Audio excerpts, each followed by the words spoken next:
Now, as the weather that's above freezing gets here, we've been trying to do some split sessions, work on a session down in the shop in the morning, then from about lunchtime to supper, work outside on the projects and there's a few of them left. Get the work on the house done because the flying season's coming upon us. Now, we've never gotten the last set of shutters on this last window, and what's happened is when they built the house, of course, this is the problem. There's not enough room for the shutter here. So we were going to work with the contractor. He was going to come here at some point today and try to figure out if we could cut a piece out of there. I don't know if we can. It looks funny with everything has a shutter except the last one, and just basically cut a piece out of the shutter. But I don't know that that's going to work either. And we're certainly going to find out very, very soon once that's done. We've been trying to paint all the little trim. We got trim for the stairs. And we're trying to use up again this part of the day that the paint dries out here. It gets above freezing, and it's probably 40 degrees out here right now. And that last shutter, that would complete the construction part of this work that we had done. And we have one less thing. Well, they're going to do the landscaping here probably a couple of weeks from now, but they have an issue with the grout on this. Never dried up the way it should, and I don't know if he's going to have to re-grout it or what he's going to do, but he's investigating that right now. That's one of our next projects. And the problem is, as with everything, we're trying to do a lot of things at once, multitasking, and be very efficient about how we use the time.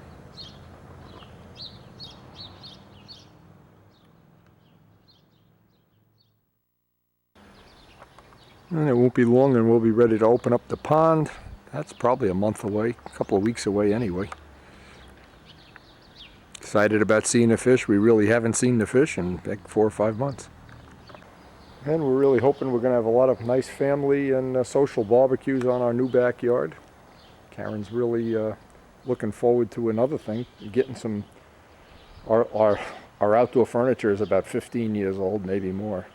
Time for some new furniture in the near future. And as spring gets here, of course, the biggest single thing, the flying season. And if you only knew, this winter has been just so cold and so depressing that we haven't seen the sun. Well, we got the sun today. And spring is on its way. Now just see if the contractor shows up later today. Well, our friend Lee Costa, who's going to be helping us install that shutter, he gave us a call and said he can't be here for a couple hours, so I'm going to get started on the buff out. I don't want to waste even a minute of this time. Now, while I'm waiting for, if Lee shows up or not, these contractors don't always show up on time. They don't always show up, period. We're going to find out right away. But anyway, I always like to do a little test. The test is very simple. As dope dries, it gets harder and harder and harder and harder. We've let this dry quite a few extra days, maybe even a week, I don't know. But it doesn't really matter right now. We want to know how hard this dope is. And is it going to get cut with Gorham's, with any other products, even toothpaste? Anything you use. So it's always good, just pick a spot. We're on the bottom, of course. I'd always do the bottom first. Because then when you flip it to the top, usually it's a day or two older, and the top even dries even better. So I've picked a spot here just to do my little demo.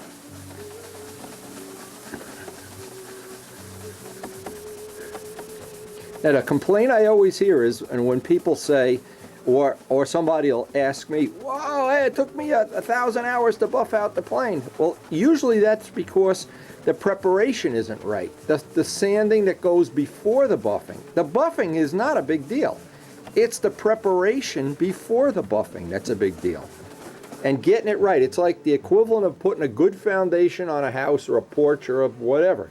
Once that's done, and I've always thought Gorham's was just about as good as it gets, and after buying Finesse it at $37 or $36, I was wondering, my God, you could buy a case of this. But again, it's always good to have both products, and the Finesse, it seemed to work really well on the two-part. I was amazed at how well it worked. I could see television looking in the wing. looking in the fuselage or whatever it was. So I'm doing my little test here, and I'm saying I'm looking at it real close. I wanted to do it in real time because what I wanted to show was what the time window is that it comes up, and if you can see yourself in it and whatnot. That makes all the difference. Now, of course, if you go to look here, well, it's got some shine because it's 1500 sandpaper. But once I move out here, wow, I can see the gorums the shine right in it. Well, that's the test, but the real test is how it feels. It feels so nice here. Wow, even when you go out to the 1500 sanded, which does not feel bad, but over the buffed areas, wow, what a difference. So what I'm going to do in a time that, well, while we're waiting for Lee here, I may be able to get some of this buffed out, but the number one thing today was to get that I don't know what the hell you even call it, the thing around a window up. And then I have a couple other little projects, the little frame around the stained glass window. And I got one other thing drying over here. These go on the front of the stairs, these little decorations. So I want to use the warm part of the day when it gets above freezing to do that. This is just basically a picture frame that gets nailed up, but I've got to take the nail gun out there with the compressor and everything. That's kind of a pain. I wanted to get this done, but hey, if I can get one of these, even part of a panel buffed, every little thing that I can get buffed is going to be something in my favor.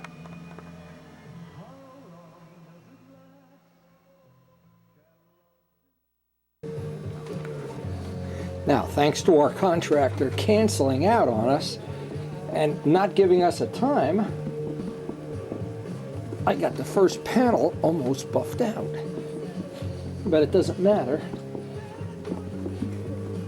Either way, this is getting buffed out. But boy, I'll tell you, as I get to the end of the first panel, it's really coming out nice.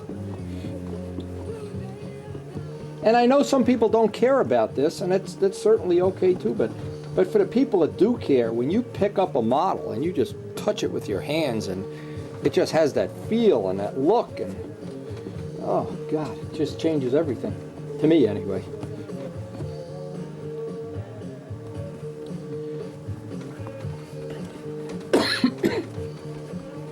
Now this is all I'm going to try to do. I didn't even think I'd get this done because I want to get that work outside done.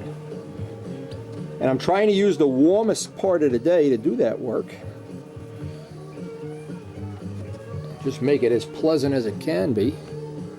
And then the final thing is just a good old-fashioned microfiber. Kent Tyser was the one gave us that tip years ago, and boy, it's turned out to be just about as good as it gets.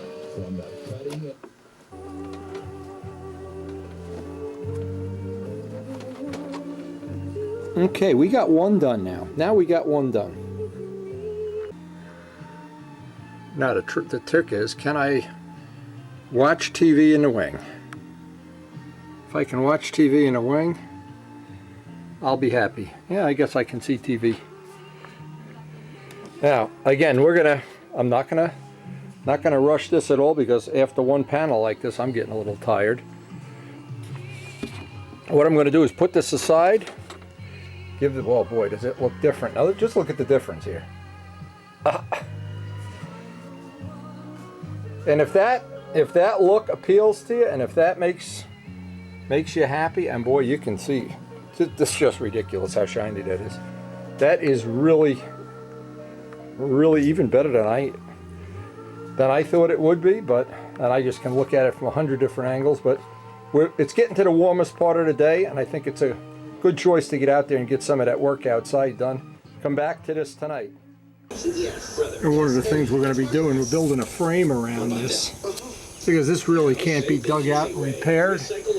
And this is really one of the focal points of the house. It's 100, and it goes with the house. It's a 100-year-old stained glass window. It's the real deal too. So I want to make this, I painted this little part before, and I want to try to get it up in position, and then this whole thing at the end can get scraped, and we're going to be painting all the windowsills today if it stays nice like it is.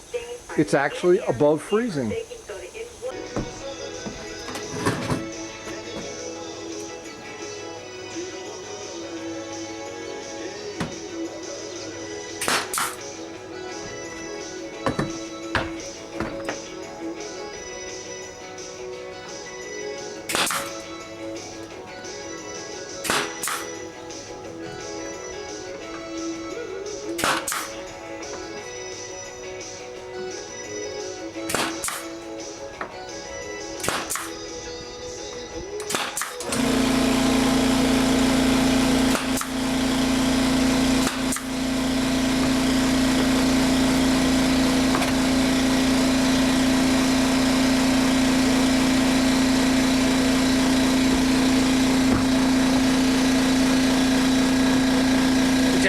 any more fun than this.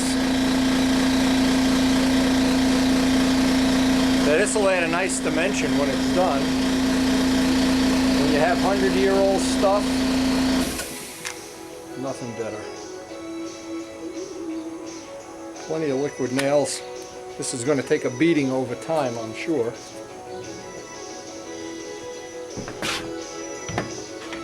Just couldn't be more fun. And we'll see if Karen approves. If she does, of course, it'll be our lucky day. Ladies and gentlemen, from the greatest city in the world,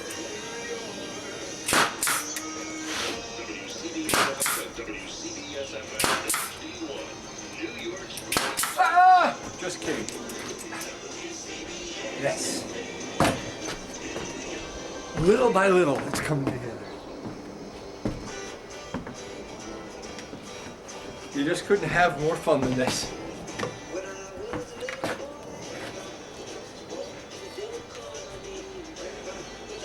When I think of one of the sayings I've adopted, John Cafaro sent us the picture of his hot rod car. He said it's in the 12th year of a 4-year build. I think this house is in the 18th year. You know, and when we moved in here, we really, I had renovated 2 other houses before, and they didn't take this long, basically because I wasn't living in them. But now, it's a whole new set of rules.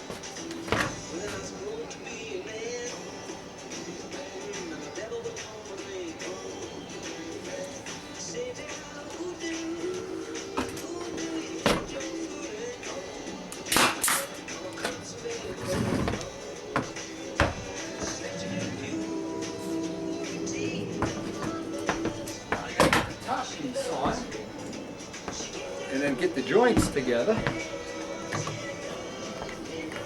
Just couldn't be any more fun than this. Karen will be so happy. But tonight we're going to finish buffing out that wing one way or another. Well, we'll get a big chunk of it done anyway. I'm always optimistic. Spoke to Elliot today. He's going to be sending me his Jetfire and his 67 to break in, and probably it won't be long and we'll be flying. Actually, today would, if we didn't have all this work to do, today would be a flying day. What am I talking about? Every day's a flying day.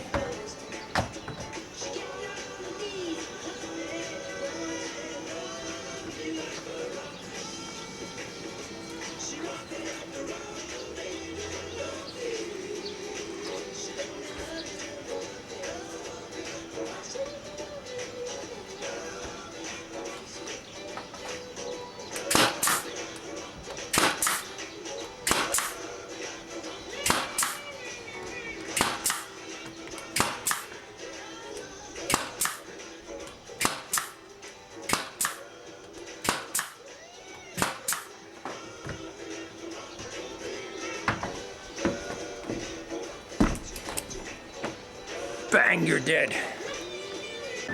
Well, so far, the only thing left here is the cork. This will be ready to go.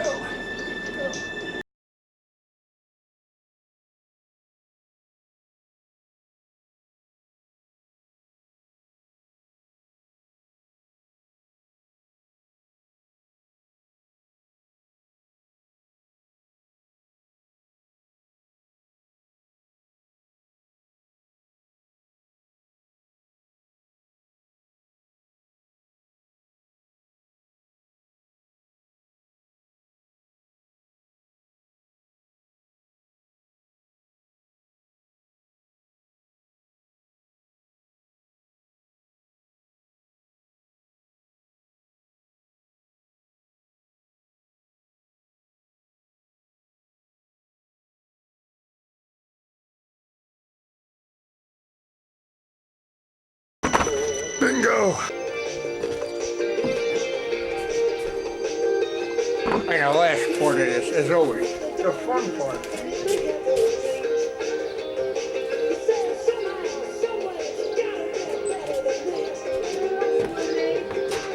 Huh?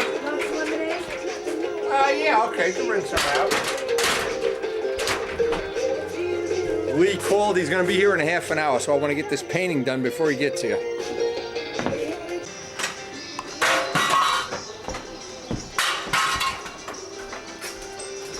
That's the sound I love.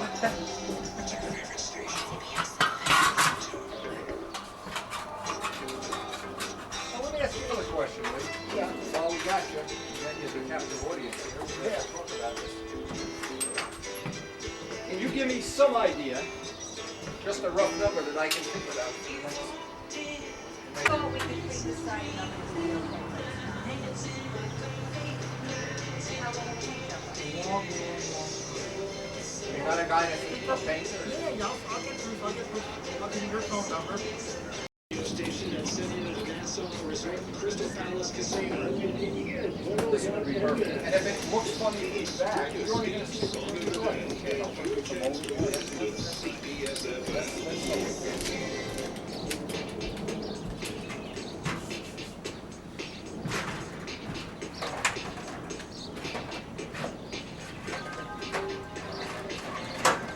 you know, we were real lucky when you set out to do the work and the way it worked out with the facing and everything. Yeah, that just couldn't be done. I can tell you, we had a lot of anxiety about it. You know, we hear stories from other people. Or was that 3 years ago? He's part of the job.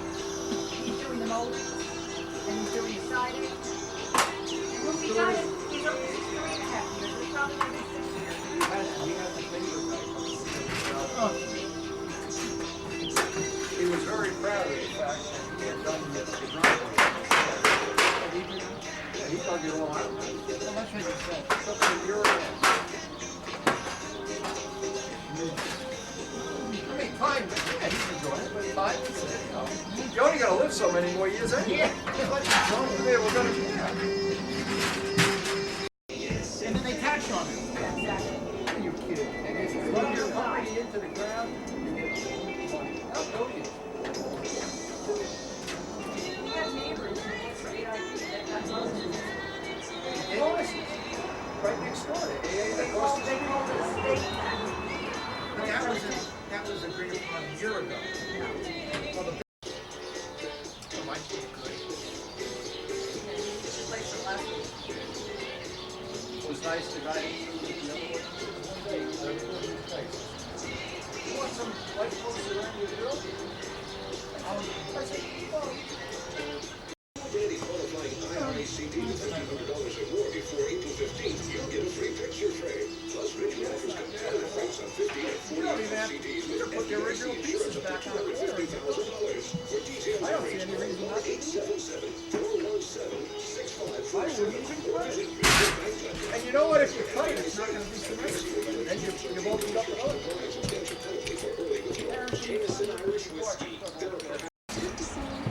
Wendy, do you want a drink too, and I'll refill these? No, I'm not going. Lee, you need a refill? No, I'm okay, thank you. When Lee is done, I will, I'll take care of my You gotta show stuff. them the last thing you're doing. What?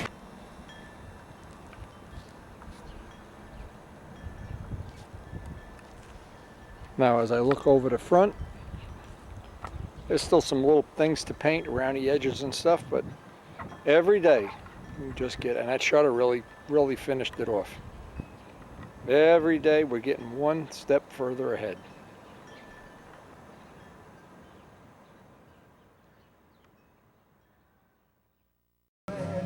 Take a wild guess what we had for supper tonight. Because of all the construction work, Karen didn't have time to make a proper dinner. Luckily we have these microwave White Castles, almost as good as pizza. But now it's time to get back to work. Now as we start on panel 2, we got to set up a little bit of a realistic goal here. It looks like we're going to have a very short session, but we can get going and get, as I did this morning, we can get one more panel done tonight and maybe finish the top tomorrow, and boy, it'll be ready for assembly.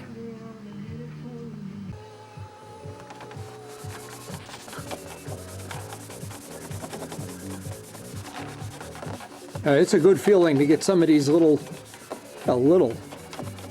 the porch job is now officially finished.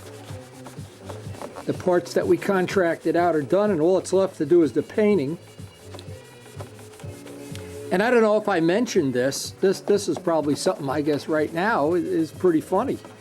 That when we made the original agreement for the porch, Lee Costa, the guy you saw in the video, he broke it down into all the materials and different things. And the painting was going to be almost $6,000. So I said, hell, for $6,000, I'll do the painting. You know what? I'm still doing the painting. It's amazing how many hours went into, let me put this under here, on any Victorian thing. The cost in terms of time and energy is unbelievable. But anyway, we're coming up on I don't know, the final coup d'etat here.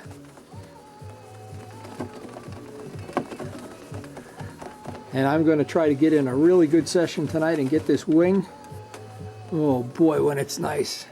When it's nice, is it nice? Now my goal tonight is simple. I want to watch Dancing with the Stars in my wing. Oh, if you only knew.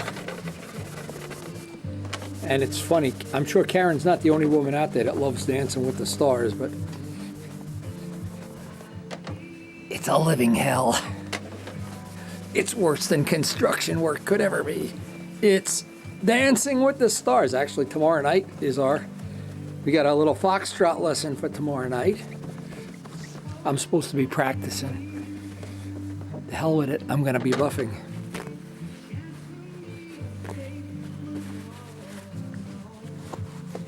Karen's actually having so much fun in her painting class. She's taking an additional one, so for the next 9 weeks, I'll have one night a week that I can do some extra buffing. We can turn our 12-hour day into a 14-hour day if we're really lucky. Oh, that's coming up so nice. I just want to watch TV in the wing. Is that going to happen or not? Am I going to be able, hello, can I watch TV in the wing? I don't know yet. And that is a funny story. I remember one time they interviewed football coach Jimmy Johnson after he had won a Super Bowl, or 2 Super Bowls, or whatever he won, or cereal bowls. But they asked him, what's the best feeling in all of football? And he didn't even hesitate. He said, you know what? It's being in the 4th quarter and knowing you're going to win the game and you're just running out the clock. Well, I think in the terms of modeling, there's a similar good feeling, and it's when the paint is buffing out and you know you're only a week or so away from having this in one piece, possibly even having some of the wild hogs on board for a test flight or whatever. And it's the same with the house. No matter what project I'm working on, and in this case I'm working on 2 at the same time, trying to bounce back and forth, there's a point in every project when it really is, you know you're going to win the game. And in this case, just buffing out the top of the wing, it's like we're just running out the clock. This paint is buffing out so nicely. Those extra dry-in days help. All of the preparation that we put into this, it's the preparation on these things. It isn't, the final buffing is not a big deal when everything is prepped. And when it's not prepped, like anything else in life, it's like giving Bernie Madoff your money. Why don't you send the money to Wendy? That'll be better. But anyway, it is certainly coming up on the high point of my building season for this build. This has been a very rewarding build. We've learned a lot. We had a great trip up to Midgley's when we made the wing. Had the great house adventure of 2008, 2009, which is almost behind us. A couple more days of painting and painting the garage and a couple other little things, but we are coming up on the watershed. The watershed is when this jar gets put away and we're done buffing, and we're coming up on that in the next couple of days. Now this little area here can be a difficult little area to get. Oh, but I keep talking about the home stretch. like we're watching Seabiscuit, but it really is the home stretch. And every year we have this same feeling around this same point in the build. And I get very excited. Now this year we're going to hopefully have a real photo shoot. Rich Walbridge has a special little idea for his photo shoot. I don't want to let the cat out of the bag, but I can just picture that day that's coming when this will be sitting out there ready to put fuel in a tank. And all of the hours you spend, all of the sanding, all of the buffing, all of everything just melts away like a memory. Oh, I just love paint. I've got some of these coming up little by little. Worked that fillet area as much as I could.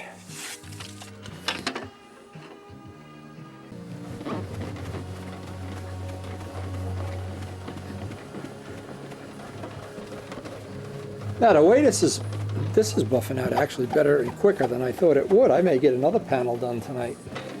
And I'm just going to have to tough it out here, I think. What I found works the best on, and this is on dope, is I start out with the Gorhams and I get it to where it's got a little bit of a shine. And then I take the Finesse It, and that seems to put even a little more gloss on it.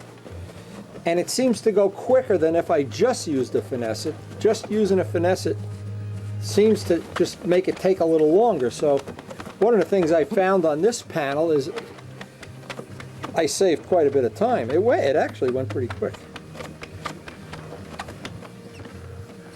But there's a test. When you think you've got a panel buffed out, there is what I call the ultimate test. And I think everybody knows what that is.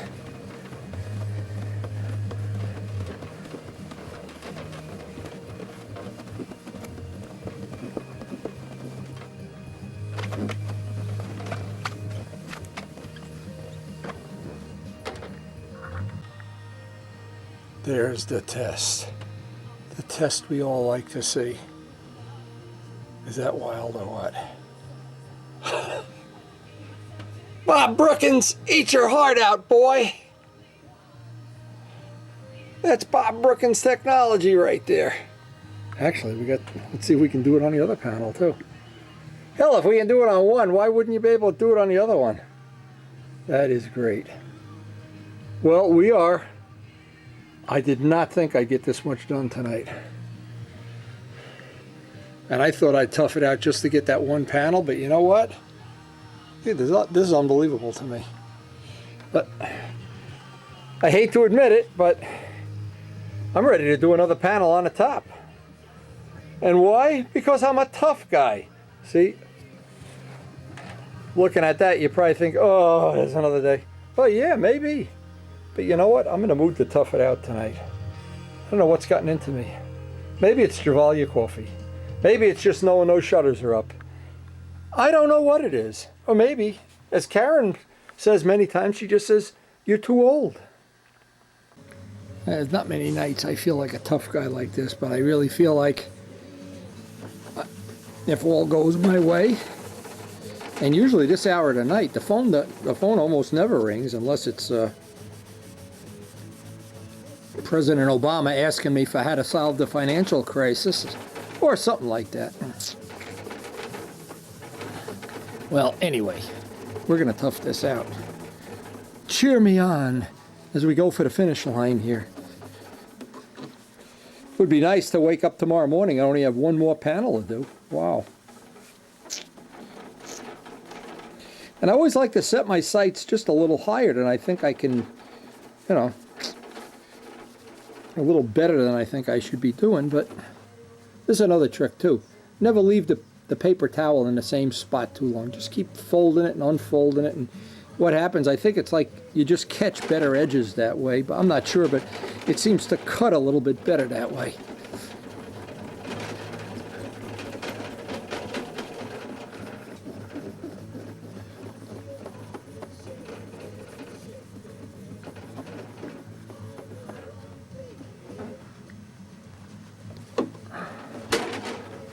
Oh, it's a thing of beauty when that finish starts to come up. Oh man, when it starts to come up, that is, I'm very passionate about it. Another thing too is, and I know this is strange, I know I shouldn't even be telling people stuff like this, or they'll be convinced I'm a lunatic when if I don't tell them, they'll just suspect it. But there's something about the smell of the gorums, and it gets under your fingernails and everything, and it gets on your clothes, and it's like the Lionel trains, the smell of the transformer. I always remember that too.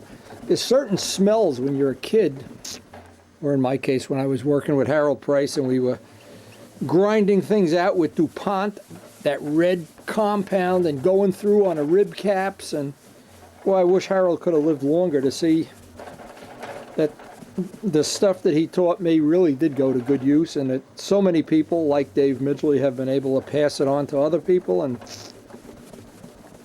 I think the whole event benefits when you have beautiful planes. If you have planes that look like, well, something that you don't really like, I don't know. Anyway, but it is a good thing on it. And it's like, you know, could I afford another paper towel? Yeah, sure. But after a while, I just get, I don't know, it gets like an old slipper or something. And it starts cutting real good, and then I just move on to the next letter or the next bay or whatever.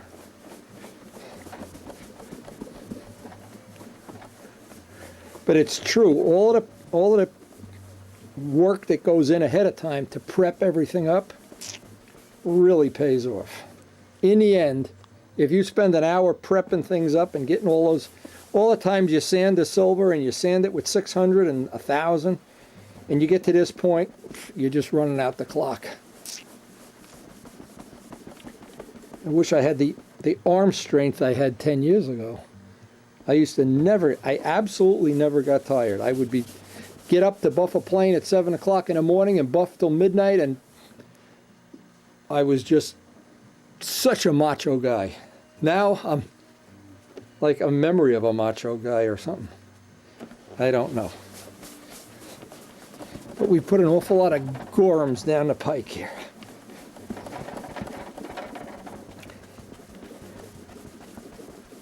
Oh, that is starting to look so nice.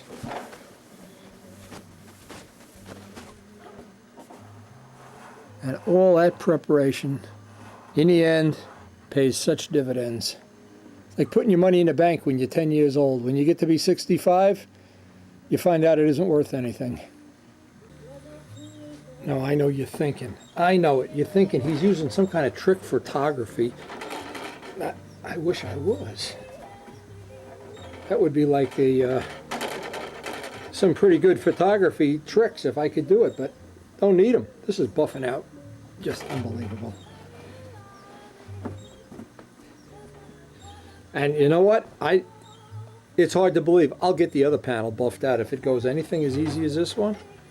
They're just, the paint's talking to me tonight. It just couldn't be any better.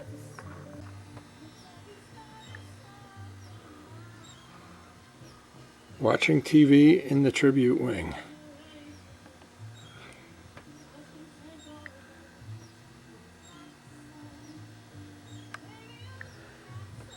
Yeah, there's one more.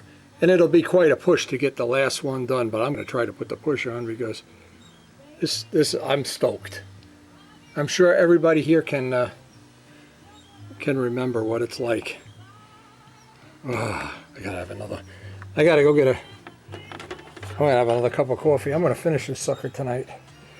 That's how tough. You know, there's a song that, and I don't remember the exact words, but I'm as good as I once was. I'm as good as I ever once was once. I'm a one panel boy. Now that I'm 63, I can do the hell with it. I'm gonna do 3 panels in one day. You think I'm not that tough? Through the magic of video, it's gonna happen, baby. And hey, we are gonna buff till after dark today. Actually, I'm gonna get this done. I really am psyched. I don't know what there is. I'm psyched. I'm just psyched to be in a position and being young enough to buff 3 panels in one day. Ah, what a guy. All right, Artnowski, you're up to the challenge. You said you could do it. And as Richard Oliver says, you talk the talk, now walk the walk.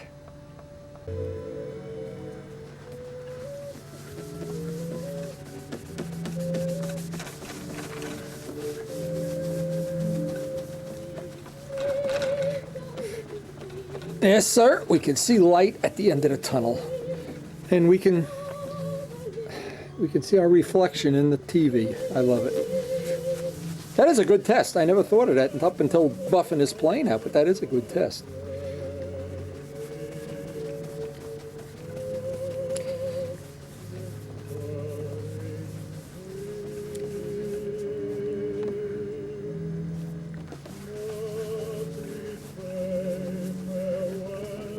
Oh, man. My arm is starting to get tired now, but I made the commitment. I joined the Marines, or something like that. You said you were tough, Wendy.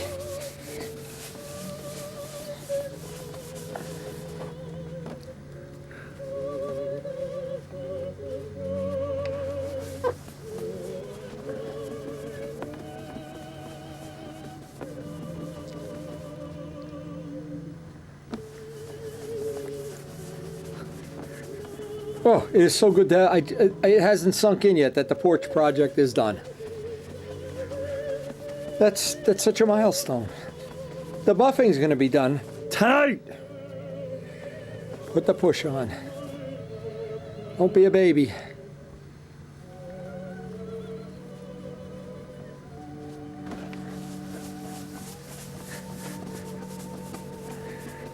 Or what is it Richard Oliver says? If now you did the easy part, you talked about it. Now the hard part, do it.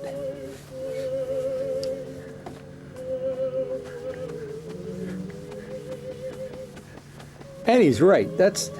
Yeah, I hate to admit it, but he's right. Oh, it's coming up. We are going to have this done tonight. We are definitely going to have this done tonight. Now,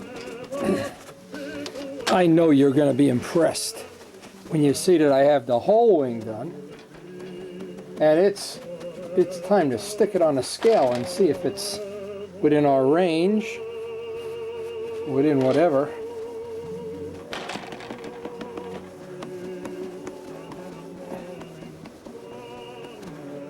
Okay, time for the microfibers.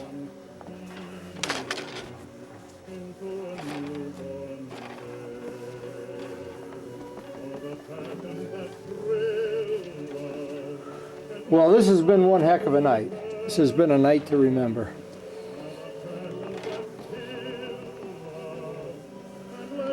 I will always remember this night. This was a put the push on like being a college student.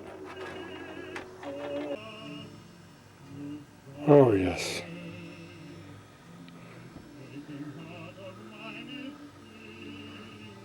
Well, it's time to put it on a scale and see what we got. Get out the database. We really did. I'm impressed.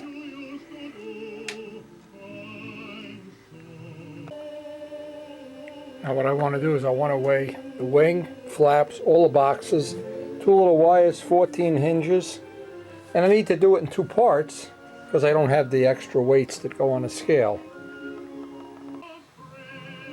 Now what I do is I weigh both of them and then add them together. Now after we filled in all of the weights of all the parts, and all the parts of the wing, all the parts of the tail, and then we did our total in grams and ounces, what we find out is we're 1.3 heavier, and we started with a wing that was an ounce, the raw wing was an ounce heavier, so we're really 0.3 heavier. And the 0.3, because we have those adjustable tabs, I'm sure they weigh at least 0.3. So what it tells me is we're real close to where Testarossa was 38 right at this point. Novanta was 36.3. Spitfire was 37.1. This is 38.4. And having that information, now at least I know where this model is headed, and I know we're not going to be on the light side. We're going to be right about in the middle where I think it should be, and probably in the mid-60s when it's all the hardware's in and it's all ready to go. And that's good news.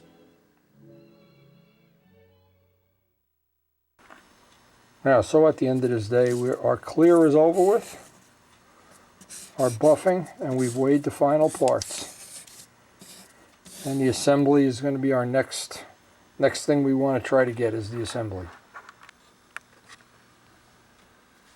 And we'll sleep good tonight, knowing we're buffed and knowing that we're well within the range that we're used to having to make a mid-60 ounce, low to mid-60 ounce plane.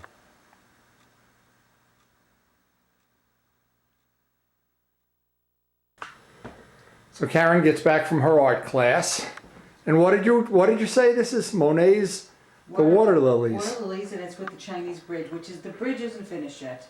I need to work on the bridge. You still got another day to work on this, no, right? I have 10 minutes to work on it. And what did the teacher say? Best in show. Best in show. You won the concourse. Did you get a little propeller? No, but I got a lot of applause. All right. That is pretty cool. Wait, let me show you. Maybe it could be Wendy's The Water Lilies. It actually is pretty good. Let me show you. I have My wife, the artiste. I have the original somewhere. I'll show you the original. Well, the original in Laura and Joe's house in Vermont. No, I have it somewhere. Or a copy of the original. Look at her flight box. This is to go to her art lessons. Look at all the stuff she's got to take. Amazing. Okay.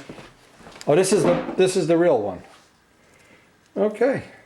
See, my bridge got dulled along the way. Yeah, you got to add more highlights to the bridge Yeah, up there. which is what I'm going to do. I started to Yeah, do it, yeah. but it was almost 9 o'clock, so the class was over. Well, I have some good news for you. What? It's Yes. buffed. It's buffed. totally buffed. Wow. It's buffed. Are you buff? No, I'm not buffed, but Chicky, you could be proud of me. I really buffed it and toughed it out You tonight. gave me a glass of water. Buffed it It's out all and ice. toughed it out. There's no water in here. We'll put some water. All right, you guys, it's an early breakfast today. I know it's early, but you know what? We got a lot of stuff to do today, so seed it up. Wake your friends up and let's get going. Okay, this morning, the first thing I want to do, find a pen that writes, that would be nice. There's an assembly sequence that I like to use. And the first thing I want to do is well, let me make a little storyboard here. I like to put the hinges in. I can start with the rudder, but it doesn't really matter. And what I always do is I always take the hinges themselves that are gigantic, etch them, and cut some of it off. Cut maybe half off. So I wind up with these smaller size hinges that more or less look like this. And I want to make sure that when I push those in, that I don't pucker up the surfaces. That's important. I also want to make sure that when I install a hinge in this, in here, that when I'm done, I have a ruler, and before the hinges are drying, I make sure they're in good alignment, because what'll happen is if one is crooked, one is this way, one is that way, you get all kind of funny things and binds and things where you don't have nice controls. Now in the old days, what I would do is, let's just say I had a stab and I had the elevators, and this used to frustrate me so much. I'd have everything buffed out, ready to go, and what I do is I'd put glue on both sides of the hinges,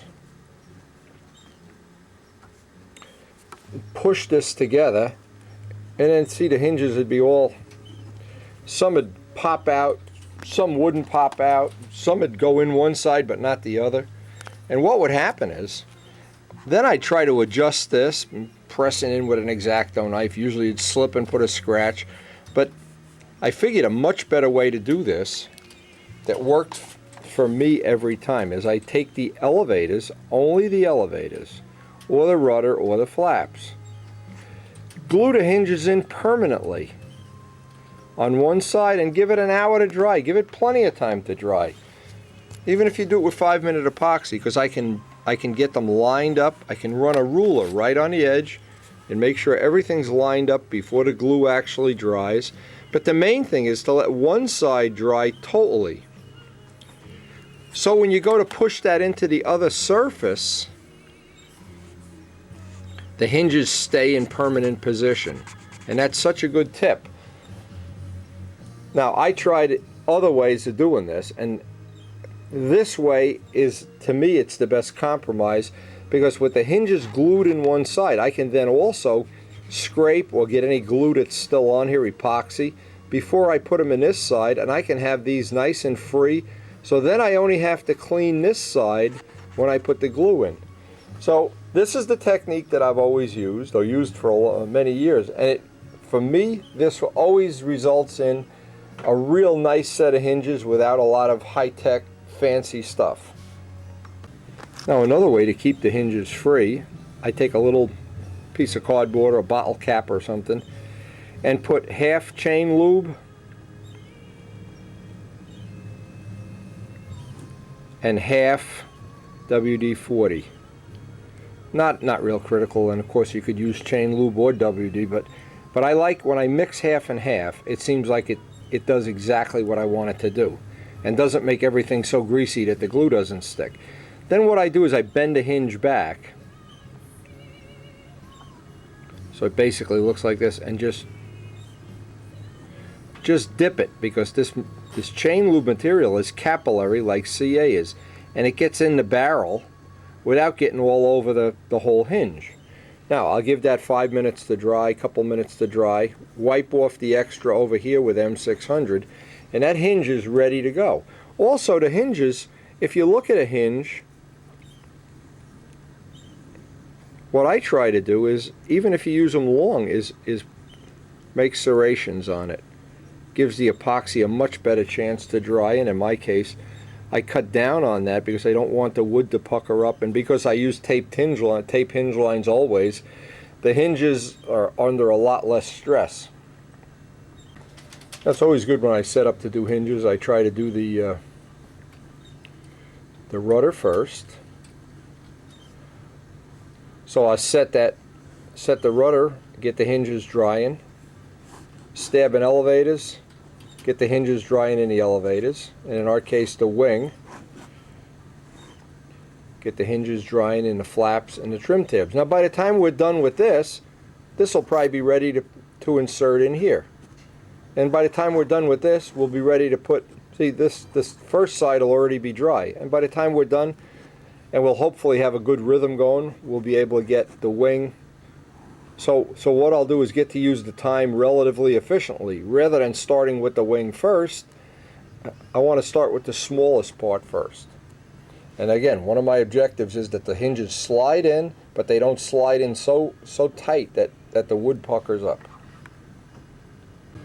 So even if you're not a motorcycle rider, this is a good product to have. It's made for motorcycle chains.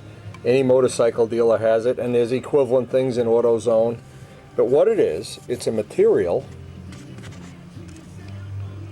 It goes in liquid, but what happens, as the carrier evaporates, it turns into wheel bearing grease. Now, for doing hinges, what I like to do is just put, well, roughly half and half WD-40. Just put a slight drop of this in there too.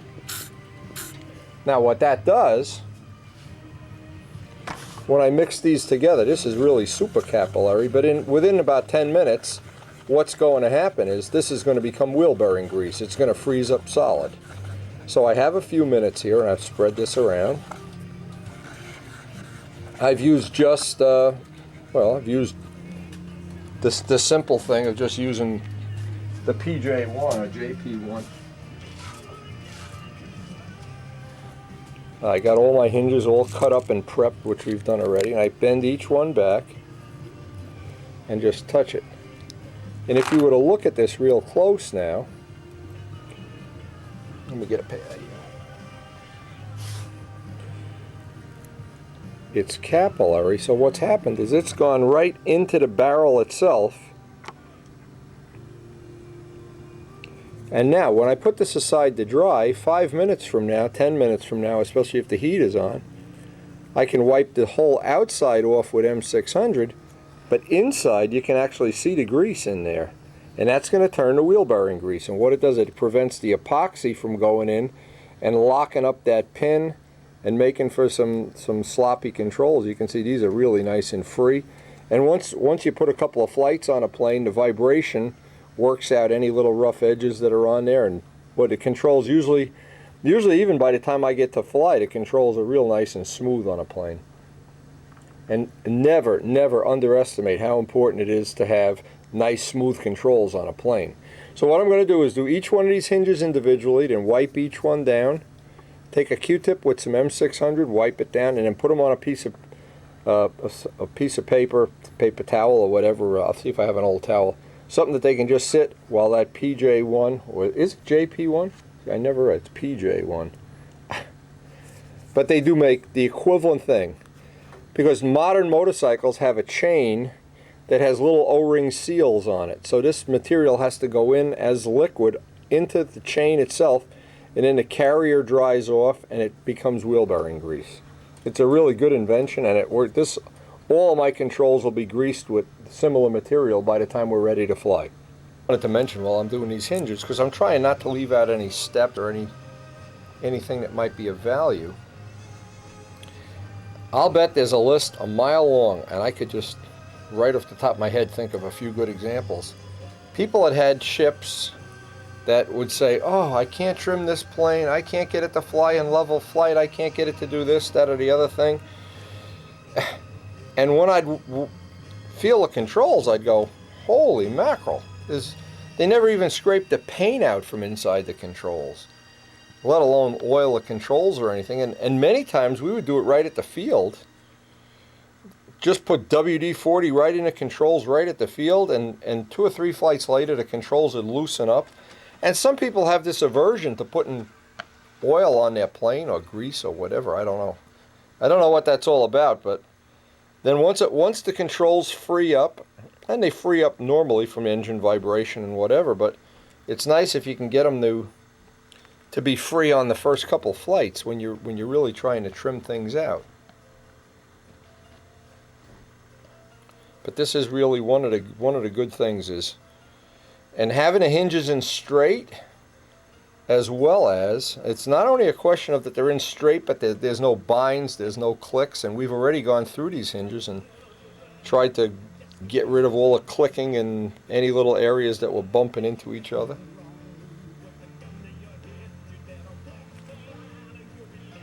Never underestimate how important it is to have smooth controls. And it's more important the smaller and lighter the plane is. You know, one of the bombers, you have enough line tension, you can overcome it.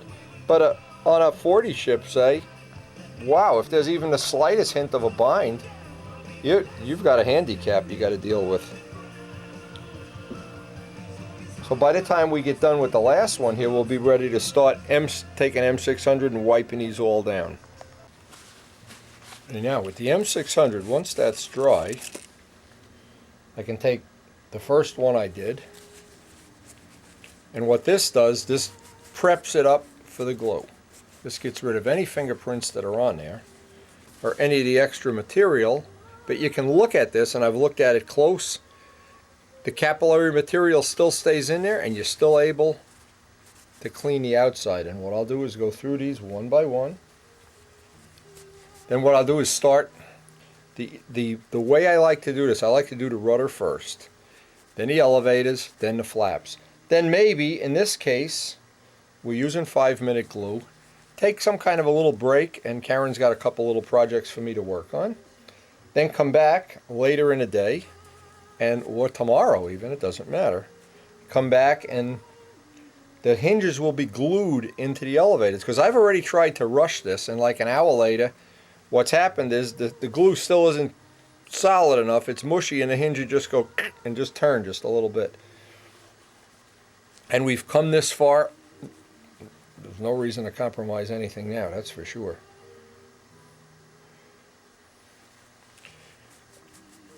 probably, I guess it's safe to say, that one of the most deceptive things to try to trim out of a plane, one of the things that's really difficult in terms of it's not obvious what's happening, is when controls are binding or they're not smooth, and you have a plane that doesn't have real good line tension to begin with, it's almost impossible to get the plane to fly level. The controls, when they're free as a bird and smooth, then you can fly with a lot less line tension, in my opinion anyway, my educated opinion. But it's one of the things that most people underestimate. They just go grab some 5-minute epoxy and grab some hinges and shove them in. And boy, that's a mistake. In my opinion, any time we put into the hinging of this job is going to pay big dividends. Now, what I always like to do, I'll start with the rudder, of course, is do a little test fit. Make sure the hinges are, they don't have any dope buildup or anything that's going to build up in there that's going to be a problem. And also, I don't want to have it that when I look down here, I don't see any puckering. Even though at some point in time, you know, you put the plane out in the sun and things change a little bit too. But now let me just get a little bit of, tiny bit of this mixed up.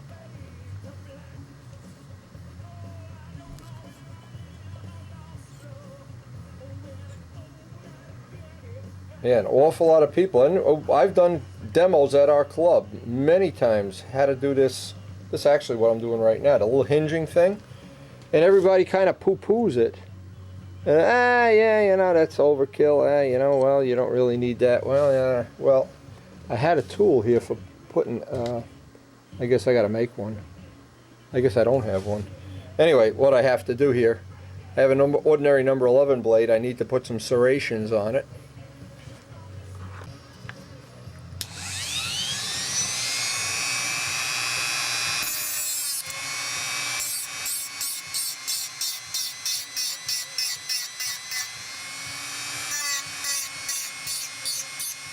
I always just make some X pattern serrations. What it does, it just allows the glue to get in.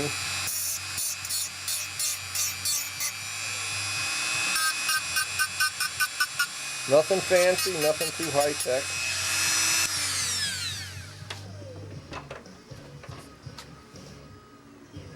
And now the purpose of that is, let's mix up a little bit of epoxy.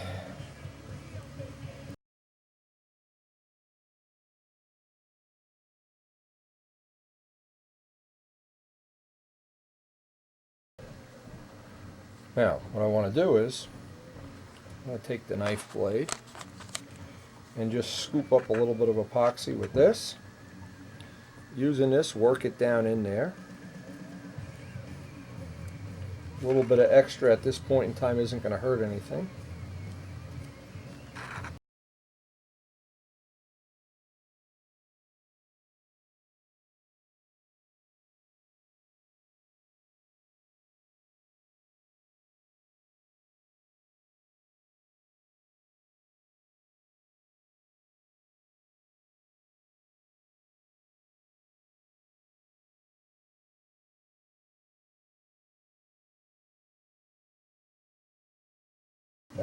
I can remember at least one person trying to CA hinges in unsuccessfully down at our club meetings, which tend to be a little fun. I try to get a little bit on here on one side. Try to get them all at once. And of course I've tried other ways of CAing hinges in, and if it works, boy, you're lucky. And if it doesn't, boy, the bill comes in the mail.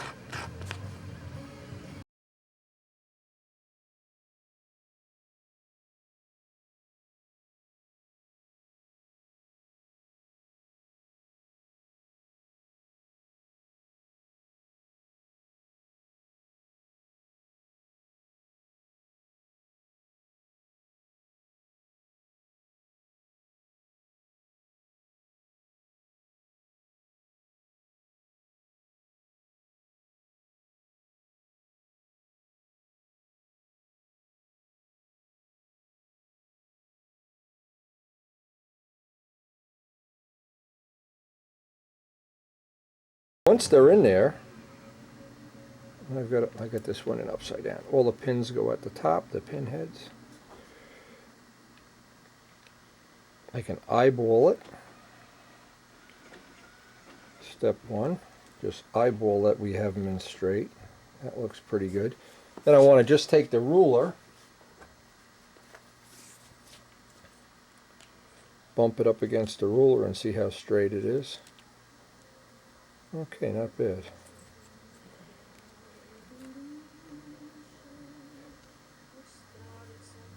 But now I'm babysitting them. I'm watching that they don't start moving around or something happens to them.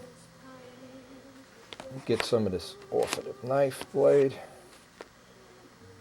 Take some 91% alcohol here. 91% seems to work the best. Don't want to get a lot of this on the paint. Work it one way, bend the hinges down.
Yeah, I really think doing a good hinging job is one of those underestimated things where if you built two identical planes and one had real nice free hinges and one didn't, they'd be two totally different animals.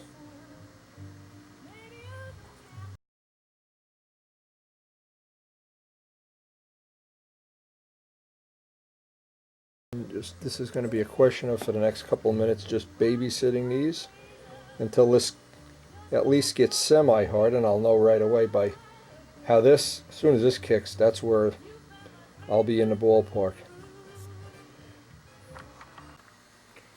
Now the trick is, this has been babysitting here for 5 minutes or so, and I'm just making sure these don't skew off to one side or the other until that epoxy actually sits. And once I feel it's starting to go off, it gets to where I can still move the hinge. This one's a little bit off.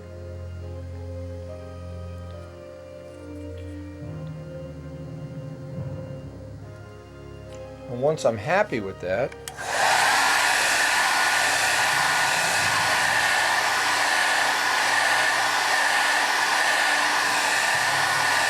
then I'll just give the epoxy just a little bit better bite.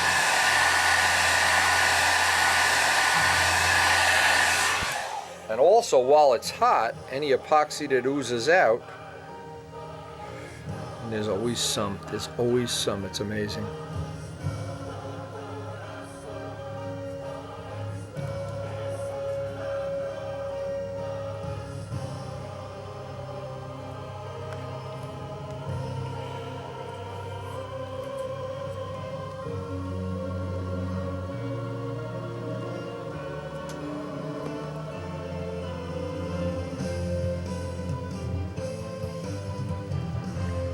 And we're just going to babysit this for another 5 minutes till those hinges are in solid. Okay, now anywhere that, let me get the phone. Okay, now this is the key part.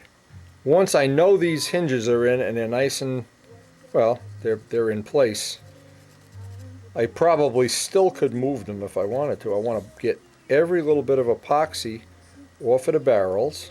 Any that feel like they might be binding up, get a little bit of extra epoxy on, epoxy alcohol on there.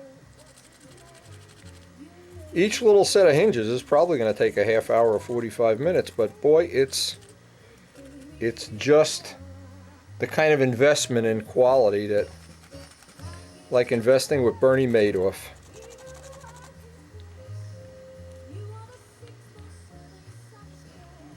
By the way, in case you were wondering, I didn't have a penny invested with them. So to me, it's a moot point.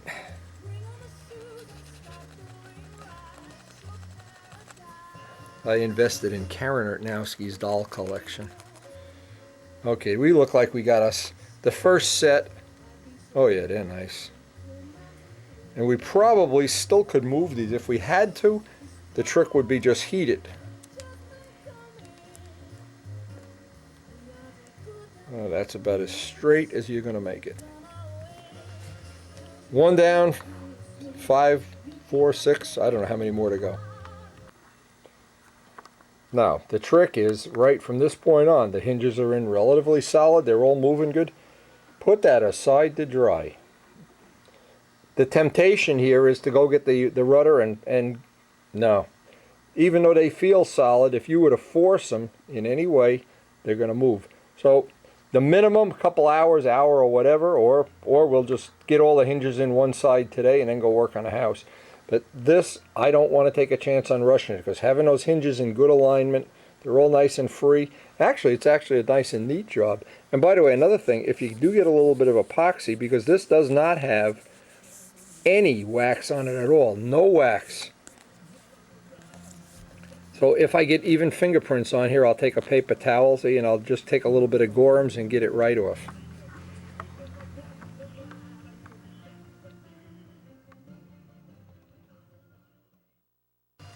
You know, start on the elevators, just doing a dry fit with the hinges.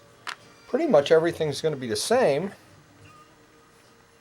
And each time I do this, you know, what happens, I get a little bit more comfortable with it, because again, it's one of those skills you only use, well, in my case, maybe once a year, maybe twice.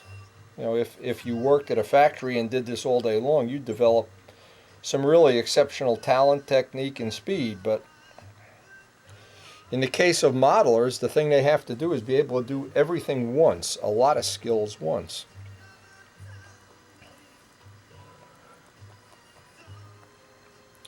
I think if anybody has ever had issues, or if you've ever, boy, another thing, the old days, I think about some of this stuff, the Lou Dudka days and stuff.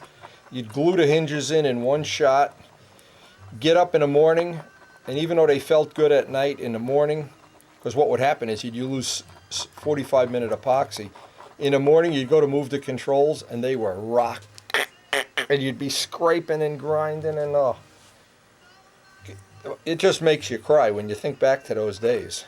When I think back, anyway. But that was the school of hard knocks, boy, and nothing teaches you better than the school of hard knocks. That's for sure. You fall for that trick once or twice, you slam your hand in a car door, you learn about it right away. And when you screw up a perfectly good model, or you have to go back and do 10 hours of whatever, boy, oh boy. Now, Karen made a good point last night while after dinner we were talking, and she said this porch thing, which is now the contractor Lee Costa, who you saw hanging a shutter yesterday, the shutters. We're basically finished with him now. And the only guy we have to deal with is the landscaping guy, which I don't know where that's going to wind up. If we're going to wind up with a major problem, mini problem, no problem. I'm not adept enough to know how that's going to work out, but we've been able to, through the using things efficiently, we've been able to do quite a few things in the last 6 or 8 months that when I look I just think, wow, that's not a little bit better than average. Now the bigger hinges I like to get plenty of glue on. Even though I would never fly a plane without taped hinges. Unless there's some very compelling reason, and I don't know what a compelling reason would be.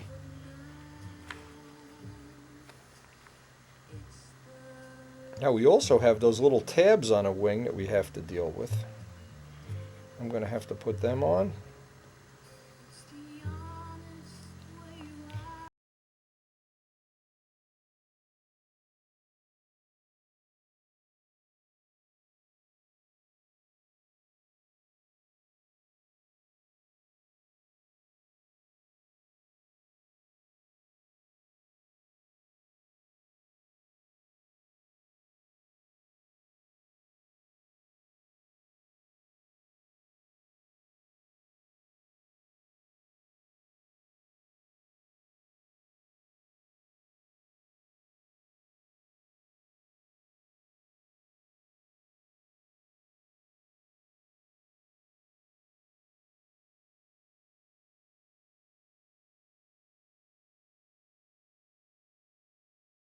Now, a lot of people get caught up in something that I think is a bogus myth.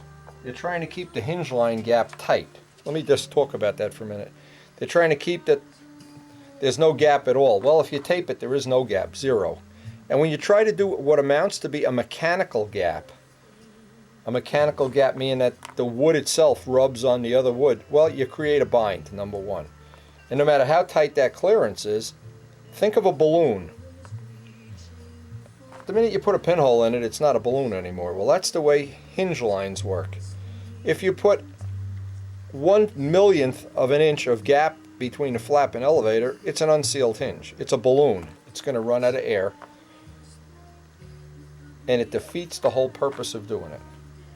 So, years ago when I would spend hour after hour trying to get these tight, incredibly tight hinge line fits, didn't do any good at all. When you taped the plane, it always got better. Every time. And in the few times that it was debatable whether it got better or not, it never got worse. And it's much better the heavier a plane gets. The more you're using the lift of the wing and the aerodynamics, you're putting them to work, just like putting an engine under a load, the more important it is. But again, if you don't tape it correctly, it can be a problem. Can create a bind, which we're trying not to do. Now I put plenty of epoxy on these, and that's why I'm going back and forth. I wanted to show this. Just back and forth, getting off all the extra epoxy. Then the last thing, we'll just line it up with the ruler. This is why I love the dollar store. 10,000 Q-tips for $1, and boy, they're worth it.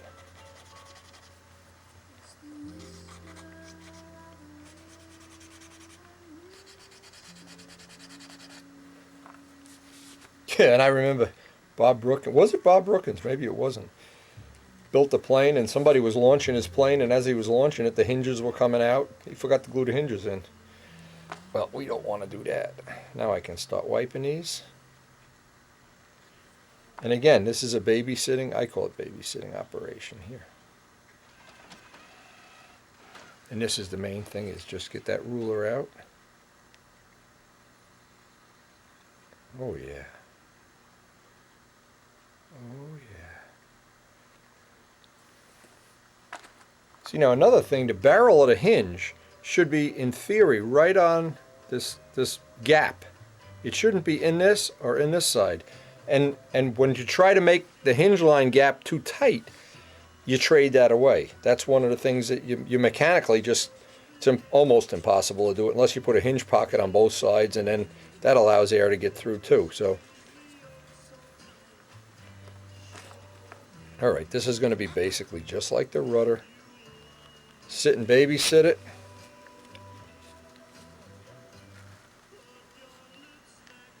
Let anything that oozes out. As soon as that epoxy starts going off, and I'll take a little bit of the Gorham's, or if I get any, they do have a few fingerprints on here. Before the epoxy hardens, you want to get those fingerprints off.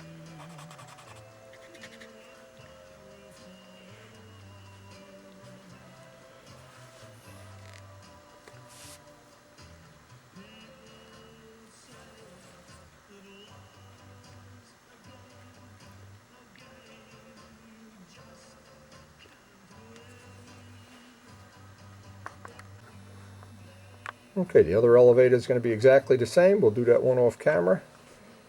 Then have a cup of coffee and do the flaps.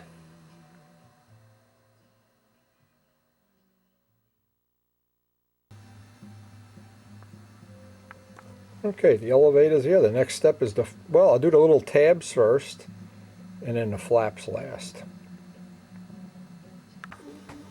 All right, the next little step. Sorry for the interruption. We just had one of our very well used batteries go bad.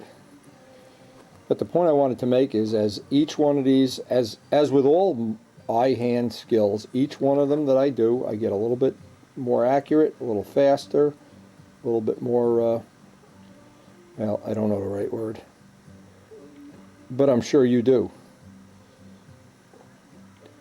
And even these little parts, I don't want to have any binding in them, even though these are just going to be on a jack screw. I'd still like to have it, just for my own satisfaction.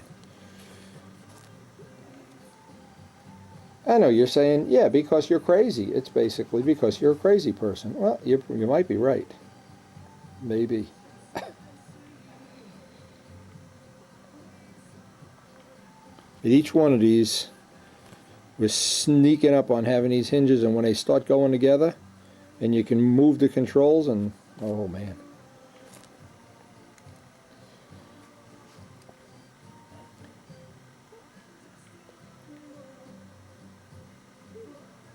And I guess if you're in doubt, it's always better to be a little bit more of a fanatic than sloppy. Maybe that's not the right word. I'm not sure what the right word is here. But even these little tabs, each unseen and hidden part, for the gods see everywhere.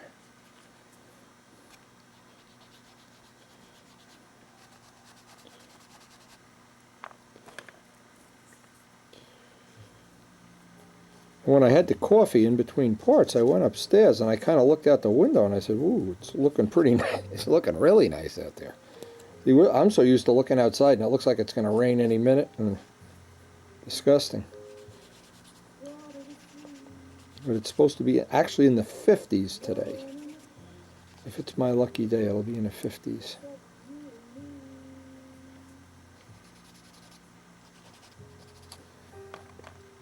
And what's amazing is when you have two projects going on at the same time, you have the house and this ship going on at the same time. It's a very strange, I don't know, strange is not even the right word. It seems like things are in slow motion, and all of a sudden they're done. But we are making progress. And it's good progress. None of this is compromised progress.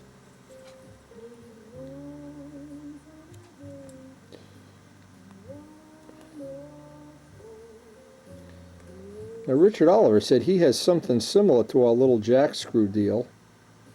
I got the article for Control Line World finished. I just wanted to take pictures of the final model. And that can go in Control Line World.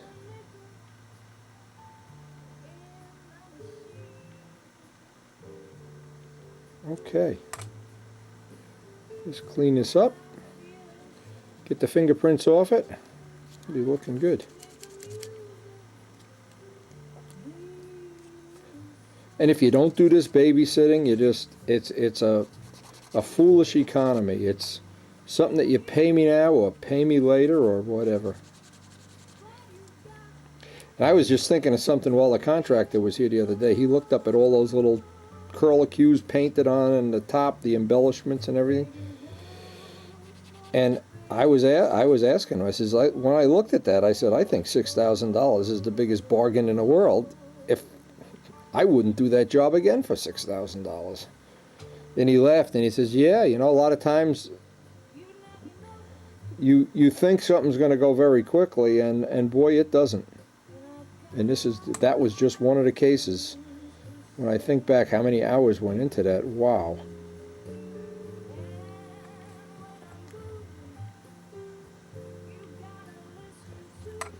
Okay, now I just want to get the fingerprints off of here.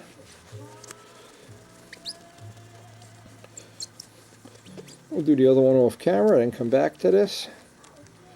The magic of video, I love it. You look at it, you do one, and the other one is, and it's done. If only in the real world it was like that. If only. If I could come up with that technology.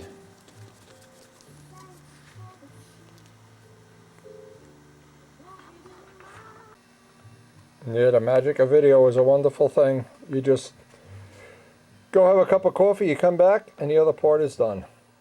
Amazing. It's amazing stuff.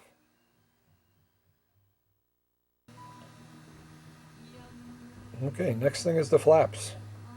Notice I've saved those for last because they have the most hinge, the most hinges, and so I wanted to have my little rhythm or whatever you want to call it going before I got to that part.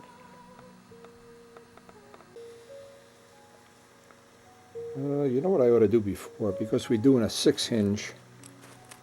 Let me get the 6 hinges ready. The flaps are always the most intense.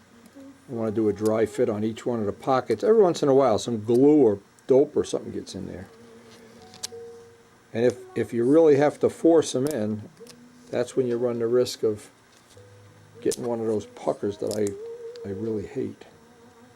Okay, we're ready to go.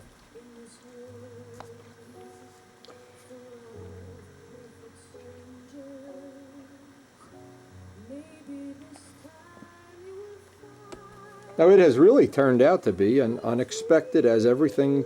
I'm used to every day being an unexpected treat.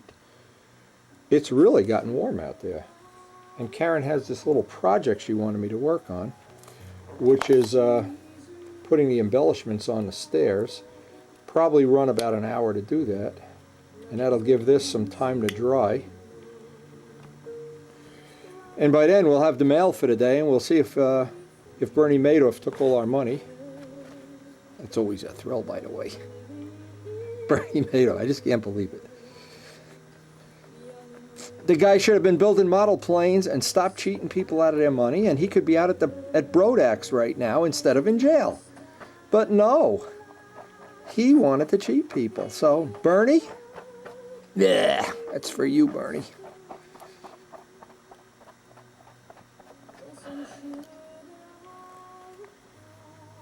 Okay, we're gonna get this cranking out. Take advantage of some of this warm weather that's coming our way.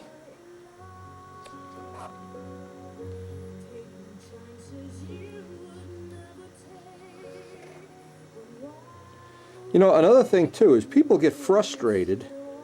Even people with good modeling skills get frustrated on things that you only do once a year or some short amount of time. Now, I noticed right away, as an example, when I started making tune pipes, the first time, first month or something, it was really frustrating. Everything was like 4 times the time it should have taken. And then there's a learning curve, and then you just get quicker and better and everything, more efficient. And it's the same with, I mean, in our case, what happens is we're going to have a 6-month or a 5-month fly-in season where we're basically not going to be doing a lot of building. We may be doing some. But then all those skills diminish some, and you go right back to like being a beginner again, or whatever. I don't know, beginner maybe not the right word.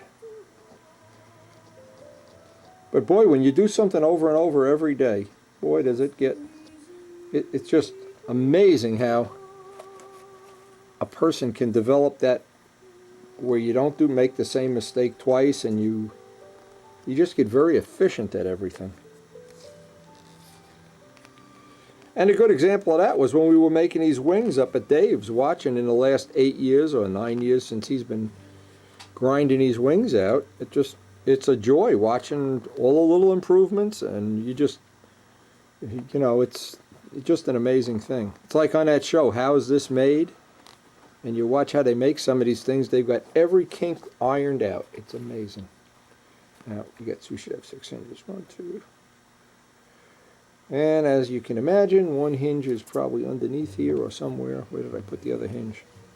Anyway, not going to worry about it now. They can't walk that far away. They only have little baby legs.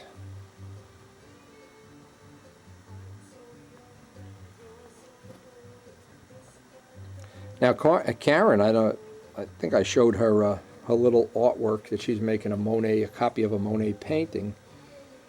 And the first time Karen went to those classes, she was pretty intimidated. She came home, her head was spinning.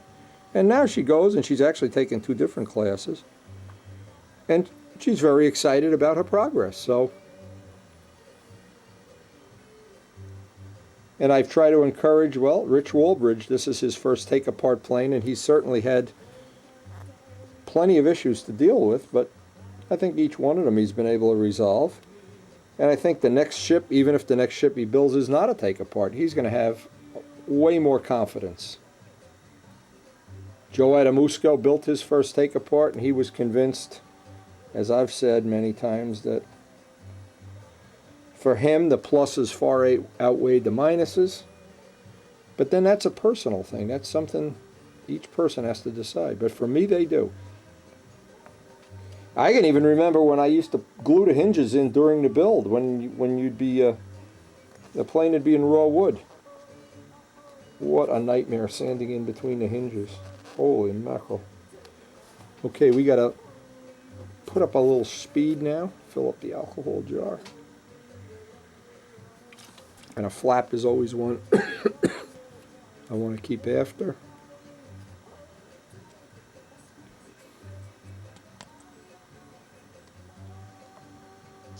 All right. It's a thing of beauty.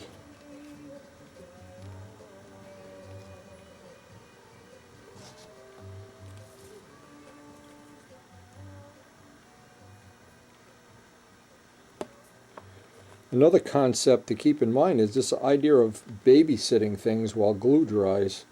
Always a good idea. A lot of times in the past when I'd glue something and I'd say, oh, that's perfect. Go upstairs, have a cup of coffee, come down, it was crooked. It had moved during the time I went upstairs and whatever. Now I consider it babysitting. It's part of the job. I'll sit and fondle apart for half an hour if I have to until that epoxy's rock hard.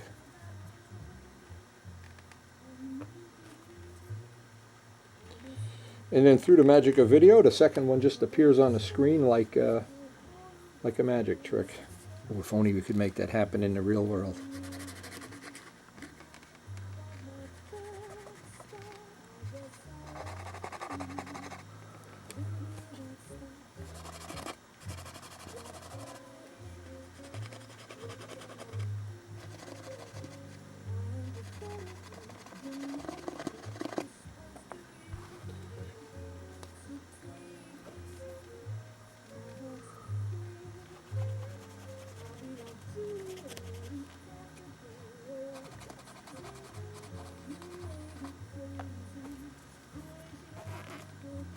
So the idea is not to get any raw alcohol on a paint if possible, and if you do get it there, only for a nanosecond, because alcohol, of course, will hurt raw paint.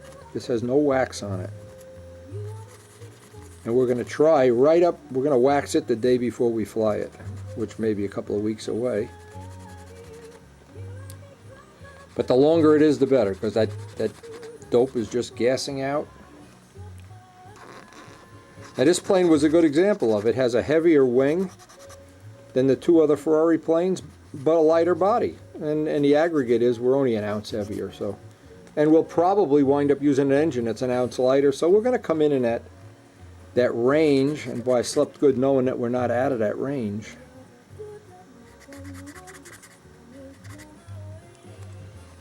But we knew right from the get-go this wing had heavier sheeting or more epoxy, because the other wings that were made were definitely lighter.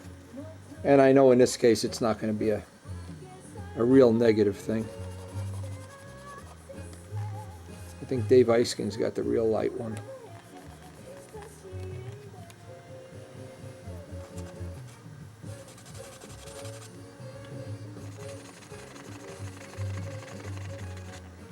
Okay. We're just going to lay out all the hinges, double check again, and we'll give this, well, the usual time is usually about 5 minutes. Oh, that's nice.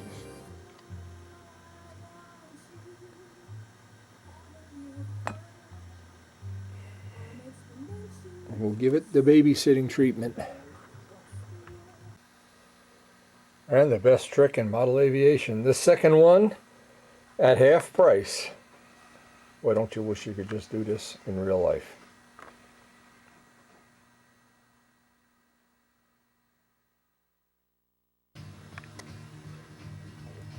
Okay, first half of the hinging job is done. We're going to go work on a house, try to get some of that work started, done, take advantage of what looks like it's going to be a really nice day. And let all those hinges dry up, even if we get an extended afternoon. We'll come back and work on it tomorrow.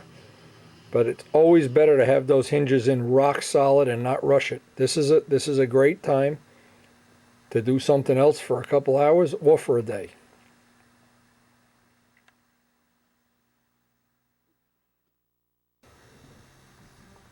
Well, while our hinges are drying up nicely, I'm sure they will, we got two projects we've been thinking about. These go on the stairs. It's a question of measuring them out and getting them equal. And then whatever paint I have left over, I wanted to do the garage doors today.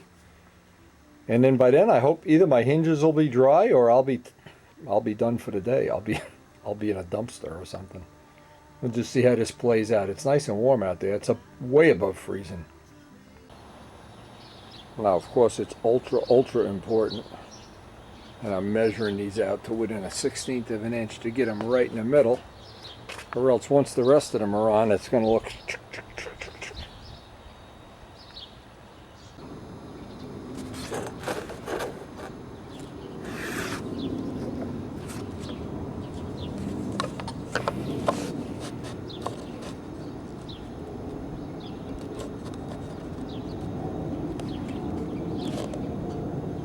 Let's see, how did she want these? Upside down? Right side up? Why don't I put them all the same so that she doesn't get mad at me? It might help. Now what I'm going to do is I'm going to be real sneaky about this. Is put one screw in each one and then go across the street and see if they look level, equal. Because if they're not all the same, boy, is it going to look terrible.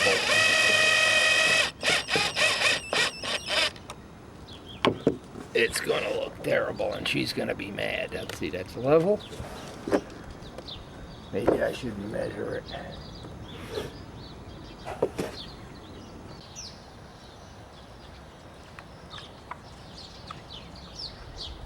Well, I guess in keeping with the rest of Karen's design here.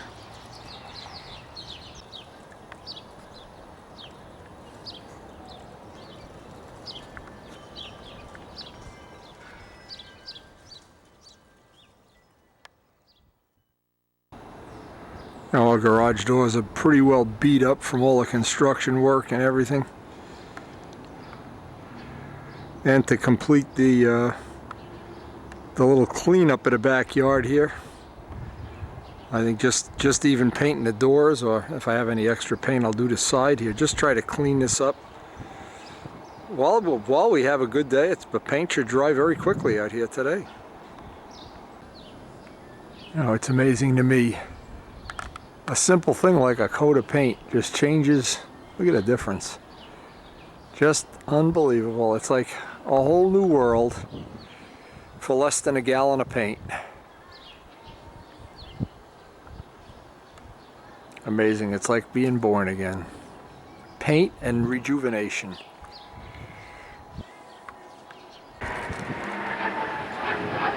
Well, this turned out to be a way bigger job than I thought it would be.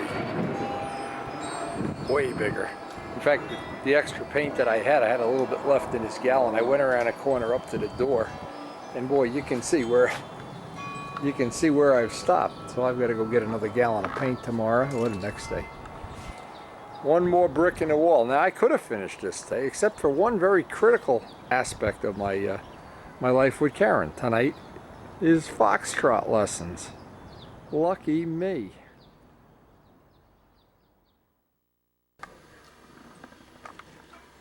The garage looks nice. It's all dried up nice, baby. Well, I thought you meant the weather, which was not nice. No, the birds are enjoying the white garage, the new white garage. Come on, you guys. Wendy, fill the feeder. It's time for breakfast. Stop being a baby. Just dig into that big can of seeds you have and fill that feeder. Ah, it's all dried up like a new garage.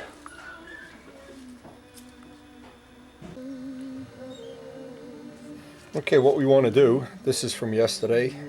Check that all the hinges are free. There's no epoxy, no binding of any kind in there. This one is a little bit, and what I'll do is put my glasses on. Usually when there's some binding there, there's just a hint right along the edge of epoxy, and if you just run a blade down there, you can clean it out in one stroke of the pen.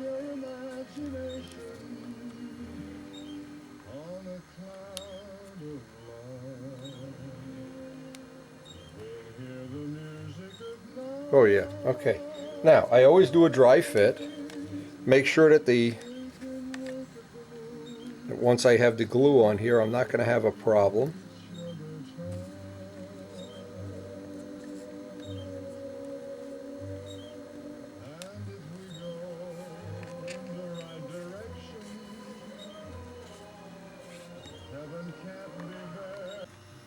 No, I just wanted to show this. This is after our PJ1.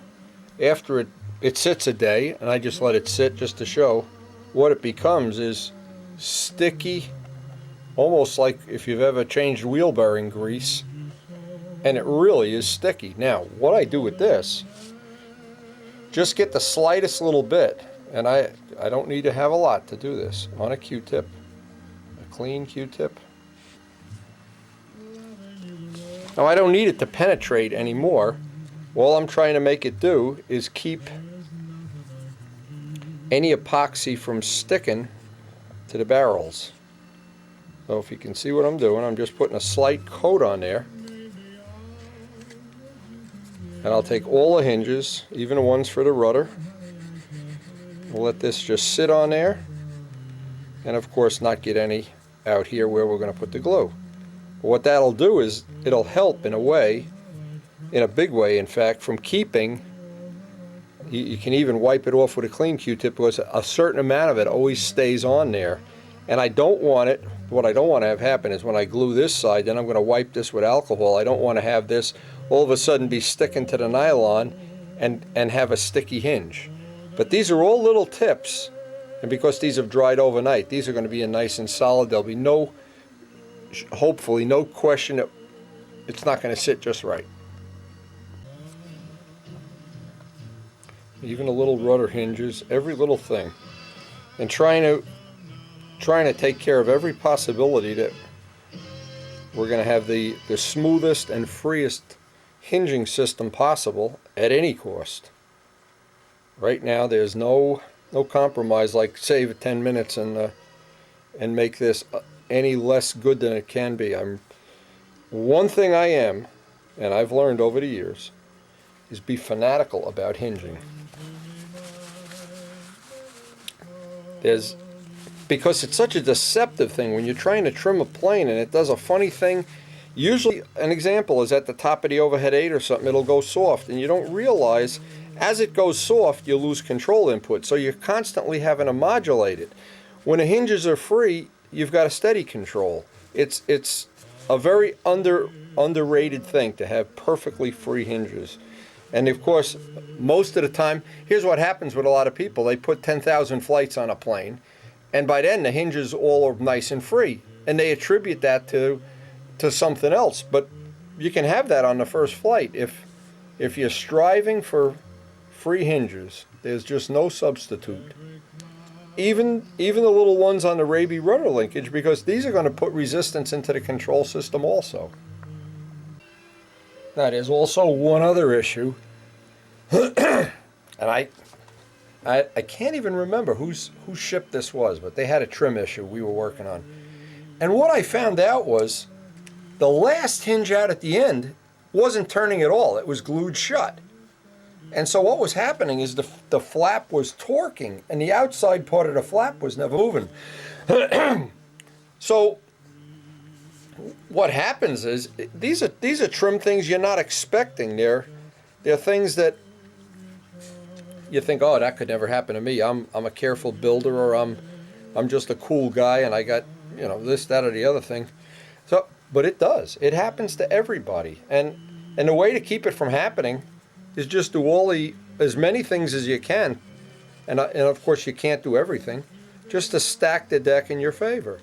And in the final analysis, the worst thing in the world would be to have this hinge, the one out at the tip, lock up or have resistance, because it'll put a twist in the flap, and that twist won't be there while the plane is sitting on a bench and you're looking at it. You'll just be thinking, oh yeah, that flap is perfect. You've pulled full up, the inside part of the flap goes to 40 degrees and out here it goes to 30, and you've got a trim issue. You know, you need to have 100 guys looking at the plane before they figure out what's wrong with it. But I've seen that happen more than once. And I've also had to experience and endure one of the other things that's very, well, it's not funny, but we always have some people in our club that are a lot smarter than I am. And whenever I do a demo or something like this, what they'll do is, or I show somebody at my shop, they'll say, oh, that's overkill. What? Just screw the hinges in. Then you get to the field, and it's got no tension in the overhead. You know, it does this, it does that. And you check it, and sure enough, the controls are stiff as can be. Now, they will at some point in time, maybe, you know, I say maybe, they may free up. But there's no reason not to spend less than an hour now to ensure they're going to be right on the first flight. And in our case, on the first flight, we like to have everything stacked in our favor. We'd like to be able to move right along with the trim, and we'd like to, you know, not be diverted into things that we can correct. There's always a golden rule. If you can correct it in the shop, it's a lot better to shim a tank in the shop than it is to do it at the field. A lot better to free up hinges, free up controls, tighten engine bolts, any number of million things. Under shop conditions, things get done a whole lot mechanically better than at the field under battlefront conditions and with the wild hogs and seagulls pooping on you and everything. Okay, I'm getting set up to do the first set of hinges, some 91% alcohol, some Q-tips. The whole idea here is to be all prepped up and ready to go. Take my tool that has all the little notches on it and get rid of all the extra epoxy, so it'll tend to shove some more epoxy down into the holes. That's ready to go. Got the Brodak 5-minute.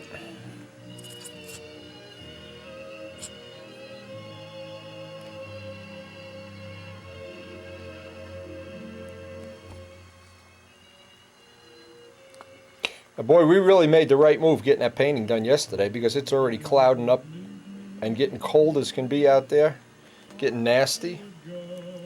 But you know what, it doesn't matter, because this afternoon is one of the worst days of the year. Income tax day. We have to go to our accountant and find out if Obama's going to let me keep any of my own money. Or who is. I don't know who is. Corzine. I don't know who to blame. Blame them all.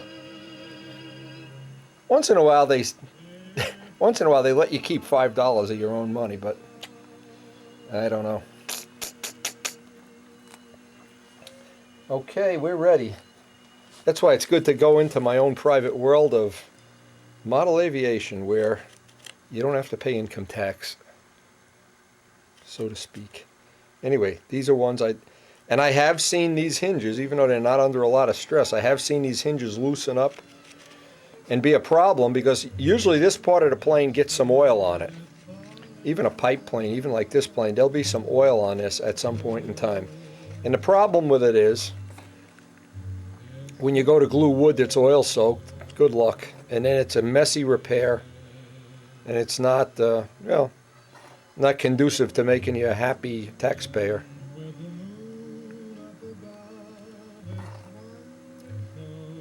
Now, I gotta say a few words. You really think this is funny. Our tax accountant, who's been a personal friend for a lot of years, collects trains. And every year he's been telling me, every year, that he's going to take a little break from work. He's getting old, of course, and he wants to make shelves in his office for his train collection. And every year I say, yeah, I do it as Richard Oliver. I say, yeah, now you did the easy part. You're talking about it. And I even offered one time, thinking maybe he could get me some money back on tax. I said, I'll come and make some shelves for you. Because I know he's got an awesome train collection. Well, Karen had to go down there with on some other business when we sold the house, and she said, he's got trains. Nick has trains. He's got them all over his office. He put up shelves. So maybe I humiliated him into it. I don't know.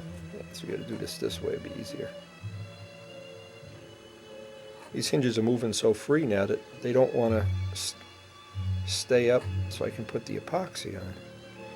But it's funny how even myself, I postpone things. And it seems like for me, the only way things get done is Karen makes a list. And every day over breakfast, we look at the list and we go, well, it's raining, let's do this. It's not raining, let's paint. Or I take my morning building session and then I decide how to get the most out of the day. Now, Les is supposed to come up here again. I heard from Richard Oliver that he's coming up. But I haven't heard from him, so he may have other people he's visiting along the way. And I think he usually stops at the Corvette Museum in Lexington, too, to see John Cafaro's picture or whatever. I'm not sure. It would be nice to see him. We haven't seen him in a long time. Okay, now, the key to this whole operation here, this is pretty simple, is I want to get this. First, want to wipe out all the extra epoxy, that's for sure. Then I want to get in there with a little bit of alcohol.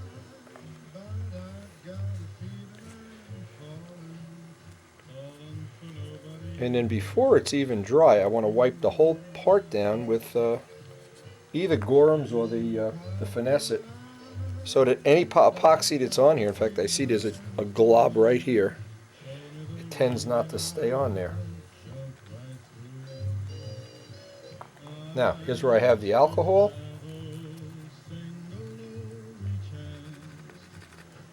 Get in there and get most of that out.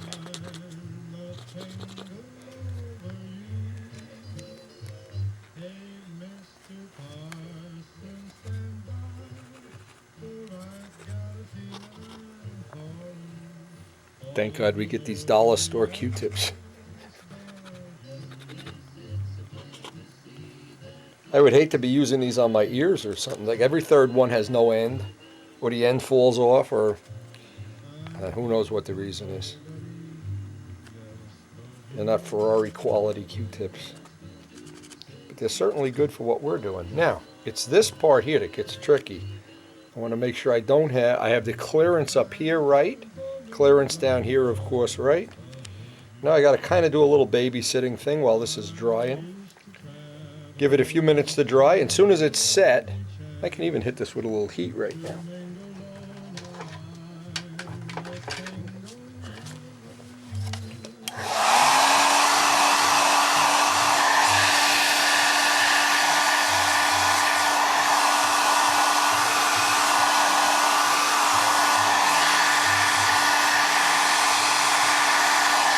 Now we're at the point in the build also where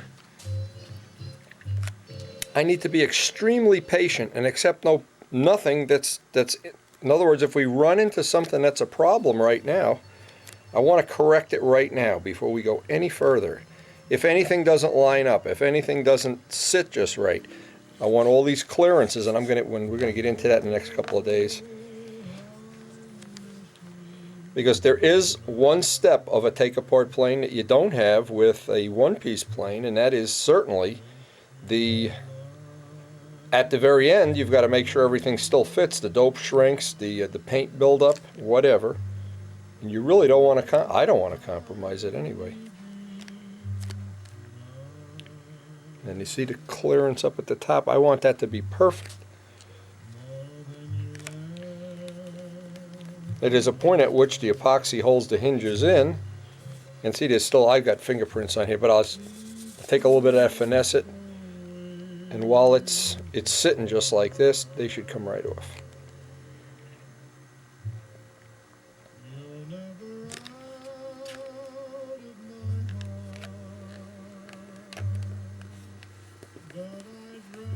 And I know it's a big mistake because I've done it, is the phone has rang during something like this, and I put it down and I come back and this part would be or one hinge wouldn't be sitting just right.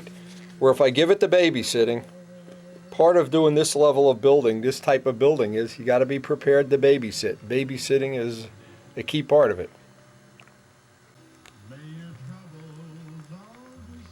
Now, all that work that went in greasing those parts and getting the epoxy not to stick, it's paying dividends right now. And as I'm letting this epoxy go to final cure, it's already, see, here's what I always try to do. Maybe show this, another trick. Whenever you mix epoxy, the epoxy you have here, now I know where we are in the scheme of things. However, this is a bigger amount of epoxy than on the hinges, so this will tend to cure faster. So, but once I know this is solid, and this is, I can touch it without getting my hand stuck, I know there's a good chance a minute or two later this is going to be ready. And I can make sure I've got that perfect alignment back there, around here. All of the hinges fit just nice, and there's no binding at all. And it's that no binding at all that's a big deal.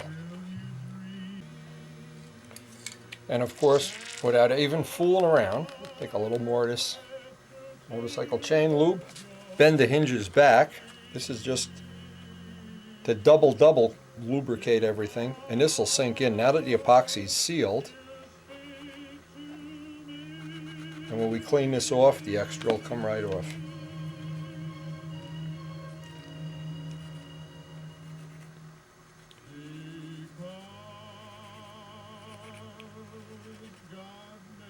And if you understand, I mean, if you have a basic mechanical understanding of how critical it is, the amount of line tension you have, as soon as you have less line tension, you can't put force through two loose wires. They have to be tight. Then you can put force through. So a smaller plane, when you move it, a lot of that force gets eaten up or taken away by the resistance of the hinges. It's a complicated thing. I think when we do the trim video for this plane, I'll try to make a real storyboard out of it, because I think it's really critical. And it's something a lot of people don't understand. I demonstrated this one time. Don't remember where. I said, go out to the plane. Here's the deal. Have somebody hold the plane. This is really something, if you don't understand it, boy, you're at a real loss or handicap. Have somebody hold the plane and just pull on the handle, say with 1 pound of force. Pull up and see how much force it takes to push down the elevators. Well, like you could put an ant on the end of them and they'd push down. Now pull on a line, say 5 pounds. Try to push down on the elevators. Well, yeah, getting harder to push down. Now pull 10 pounds. Man, you can't even push the elevators down. But you've got to understand that concept. But some of that is getting wasted in the hinge resistance. And it's a small incremental amount on some models, but no matter what it is, why waste it? It's like an inefficiency. Now, after all that, oh boy, I'll tell you, that's when it flaps around by itself. Now, all that's left is to clean this up and move on to the stabbing elevators. Now, the whole reason for putting the last coat of Finesse It on here keeps the fingerprints that may or may not have some epoxy on here, and any other little spots we may see that need some attention, a touch-up or whatever. Because once these hinges are in, we're ready to assemble a model and start doing these final fits. And these final fits look like they're going to be pretty good, but there's always a surprise. There's always something that shrinks a little more, or a little more paint goes in along here, or something that makes it crazy. And that's why we have little sanding blocks and some special little tools for doing that. But the first time you build a take-apart plane, you're kind of thinking, like putting a cowling on. I'm sure everybody's built a cowling that after the dope shrinks, you buff the plane out, you go to put the cowling on, and there's a gap. Yeah, well, with a take-apart plane, there's a little more of that, but certainly not something you can't live with.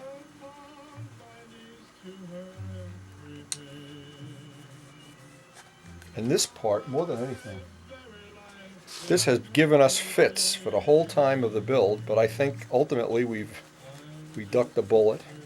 And the only part of this left that can bite us a little bit is if we get back to the final fit and the stab has a big paint buildup and something that we have to adjust here. But no matter what, we'll get it adjusted.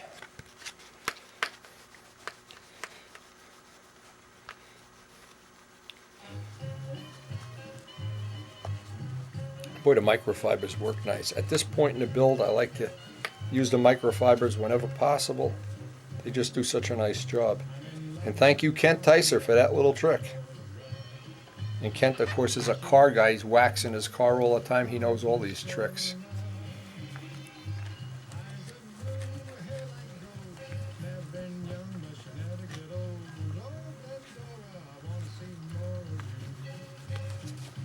And after all that work, at least we've got something. Okay, we can move on to the tail.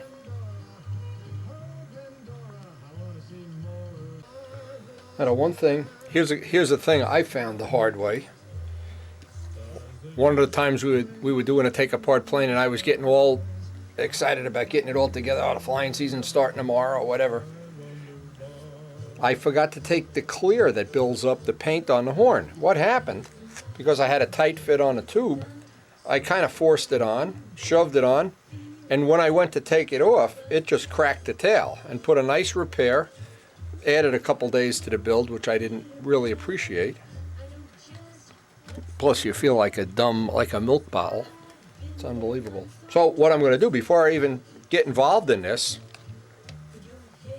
make sure I have no clear on here whatsoever. Yes, I do. And I've been scraping it every couple of coats, but there's still some on there. And it tightens up that fit, that in the final fit, it tightens it up just enough that when you want to take it back out, well, it's okay if it's the last time you're ever going to put the stabbing elevators on, because we glue these on.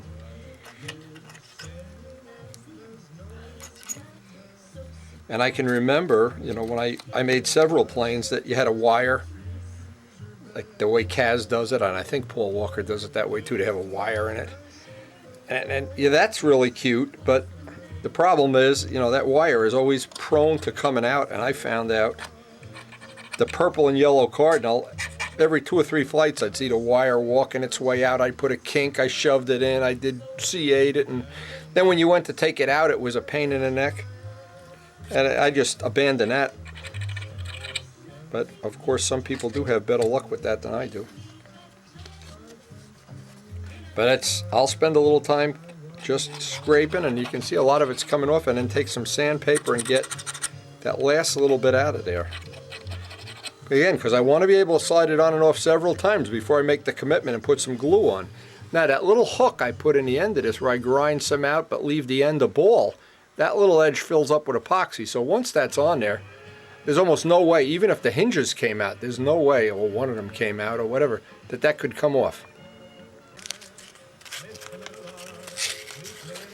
And the problem is there's 1,000 little things in any plane that if you make yourself a problem, see, in this case it's a relatively simple thing, but yet if you forget it, you can make that you've got to repair the elevators, or you've got something crazy. And the other thing is we want to be able to very accurately line up the 2 elevators when we're done. We don't want to have one up and one down, or any adjustment we have to make to that, we want to do it right now. The reason I try to get some of the dope off of this is so when I solder this link, I don't wind up setting a plane on fire. Okay, let's do a test fit. Let's see if it's our lucky day, Wendy. Always easy to tell which is the inner and which is the outer when you have a Raby rudder. Oh, look at that fit. Just like he knew what he was doing. Let me get the phone. Right, time to mix the epoxy. Each one of these elevators is going to be babysit individually. So what happens is the tail, rather than going, let's just say it takes 10 minutes to do the first one and 10 minutes to do the second one, it's really going to take a little bit longer because I want the first elevator to be perfectly in and solid as a rock before I go to the second part of it. And there's only 3 hinges, so it's not a big deal. It's not like when you do the flap, you got to kind of rush a little bit, even though the technology and everything is exactly the same.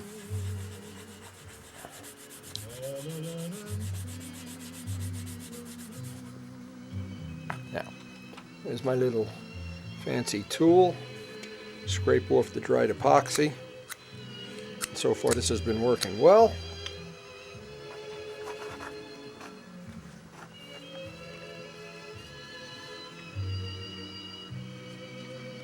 And the trick here is not to have the hinges that they're going to force this apart and pucker it up. I've done enough dry fits to know that's not going to happen.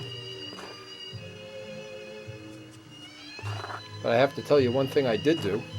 There was a time I was shooting video and I was doing just like I'm doing now, and I put the epoxy in the wrong side of the hinge. And I had to make a corporate decision right away. Go get the other elevator. Actually, it wasn't that bad. But there is always the possibility, especially in my age bracket, that you can forget who you are and what you're doing.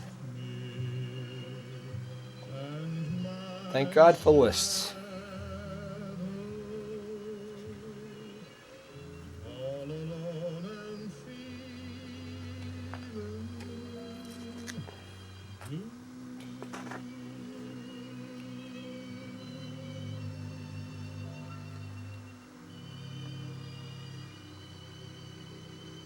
And the beauty of using taped hinge lines as a side benefit, if any of these hinges ever wear out or come out or break or whatever, it's a redundancy system and you don't wind up losing the model. Or you hope, in the best of all worlds, you get some kind of warning that, uh-oh, something isn't right. One elevator will come off when you wipe the plane off or something. Now, I'm going to take and very carefully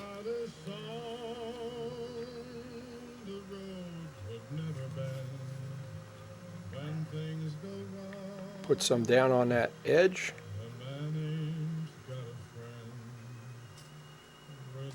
You don't need that much because that's not under any stress right now. And of course, always the most fun.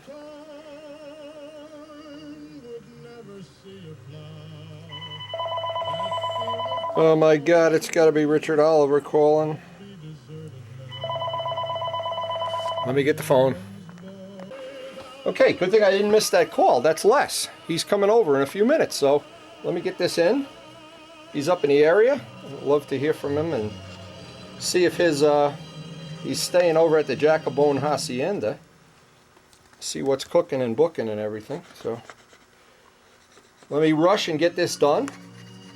Maybe get a pot of coffee on for this guy. Boy, do I miss him. I'll tell you, he was. If you look back at the old videos from, I mean, it might have been 5 or 6 years that he was a very active part of our shop. Contributed a lot to the Testarossa, among other things. It's unfair to say just the Testarossa. Very, very interesting guy and a lot of fun to be with. That's the main thing. A lot of fun to eat a bagel with. Now, what I'm going to do, because Les is coming, I'm going to kind of put this on the back burner here. I don't think I'll get any more done. Because we're going to hang out, I'm sure, for a while. If you only knew. We turn into Yentas when... We're Yentas to begin with, I think. Anyway, what I'll do is, it doesn't look like a lot of epoxy came off of here, to be honest. Which I guess is good. But I'll polish this up.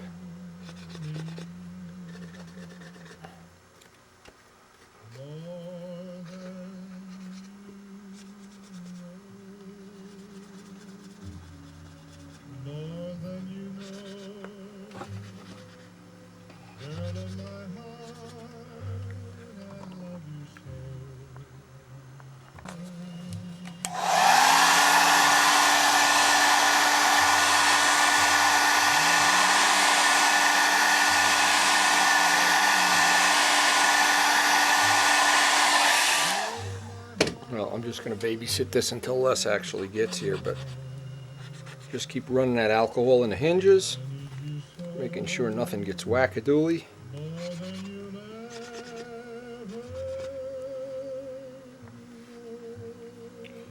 You know, what I always feel sad about is people that live in a part of the country, and I have several friends that live in a part of the country where there's not a lot of interaction. They have to, you know, drive 100 miles to see another stunt flyer. Well,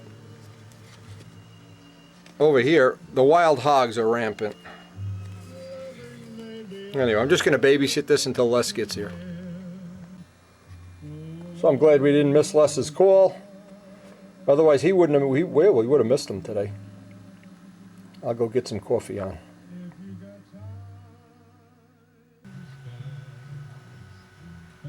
Well, Les is only 5 minutes away, but it seems like it's taking him forever to get here. I guess he had to stop along the way to get a cup of windy coffee or something. I don't know. Mr. Testarosa's alive and well in Texas. Oh, he said he's going to put all my hinges in this afternoon. Yeah, if I buy him a coffee. Well, the hell with him. So it's a good thing we did all our painting yesterday. It's pouring right now, and the pavers look great in the rain, but unfortunately when it dries, all that grout gets to the top. Anyway, let's see. Les went to get the car. We're gonna try to put these foam wings. He's got 6 or 8 foam wings, and I think he wants. Well, we got fuel. This is his fuel from many moons ago. But now with the nice wide driveway, he'll definitely hit the house. Yeah, yesterday when you were working painting the garage, yeah, did you come in and wax me and clean me all up? Nah. We'll wait till the weekend to go riding. Rainy days and Mondays. Boy, it's just, they said it was going to rain for a couple days. See, this is what I always try to do, is plan my workload. And it's very, very simple, because when the weather is good that you can paint outside or be outside, you got to be outside. You can't fool around. There he is. All the way from Texas. Now watch how nice. He pulls in the driveway. Driveway's about a foot wider on each side than it was before. And every time we pulled in, of course, it was a... Now, look at this. You could put 2 Suburbans in. You could put outriggers on it or something. Yeah, I have to give Les credit. He made our trip to Texas a lot of fun for 4 years in a row. We had a great time. Now that he's living there, I hope the next time we get to go to Texas, we're going to see his ranch and flying field. He's got his new modeling area. He's got pictures for us. We're going to have dinner later on in the week. He's headed up to Dave Midgley's. So, look at this guy. Look at this. Yo! He's going to hit the door. Look at this guy. My freshly painted door. Ah, he hit the door. I could have 4 airplanes assembled. Look who's on TV, Richard Oliver. Uh-oh. God, he's getting old looking. Who's that old guy with him with gray hair? Oh, it's me. That's me too. What? There's nobody that isn't gray. What are you talking A about? bunch of old farts Oh here. man, this is like old fart heaven here. Oh my God. The Testarossa. Mr. Testarossa. Here's what we learned from this whole thing. Using a 10% fuel, Yeah. what happens with this setup, if you didn't have it on pressure, what would happen is, at the end of the flight, there'd always be some in the vent. And on landing, because the heat from the header was rising and heating the tank up, it would spit out a couple of drops. Only 1 time out of 3 or 5, but on a hot day it was even worse. When you run pressure, the nose is you don't even have to put the 2-part on the nose, even though I put 2-part on the other plane. Yeah. But same thing with the Spitfire. I got to run it on pressure. And it doesn't change the run. It's just to keep the fuel off the nose. Right. And I did it to the Novanta too. After it's been repaired twice now, and it's still flying good.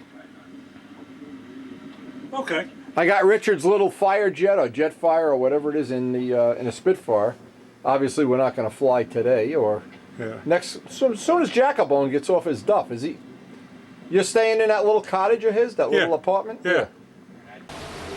Yeah, we had a great visit with Les. Coffee always tastes better when you're talking about model planes. Have you ever noticed that? Anyway, we made some plans to do dinner later next week. He's going up to Midgley's. I got to see what the rain situation is, because the next job for me, other than finishing up the tribute, is going to be to paint around the inside here. I already got the paint. And a couple more little touch-ups here before they do the landscaping. I guess we got a month or so to deal with that. But hey, it was good seeing Les and the white couch. Always a good guy to hang with. There's always the telltale sign of a good visit with Les. Empty coffee cups. Back to our project.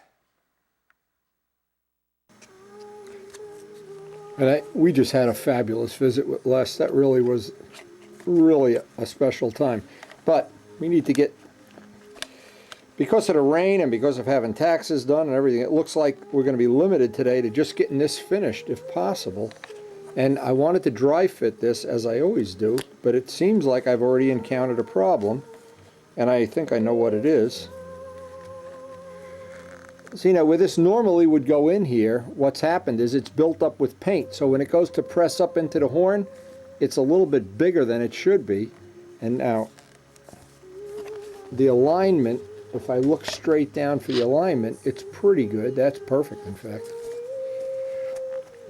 Now, what I got to do, and I wanted to show this, I got to make a little tool here. I got to get a little piece of wire. Let's see if we can get some 320 sandpaper, because this is not uncommon. It's the paint buildup that becomes a problem. And I need to get right in that corner, right in this edge, in fact.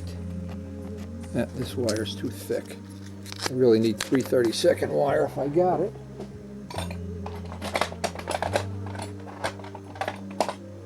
Okay, but I want to take a piece of the wire and then right in there I want to get out that extra clear, extra paint, whatever's in there, because I don't want that to be an interference. In fact, I can feel that there's quite a bit of paint in there. Now, as soon as I do that, and just move the sandpaper,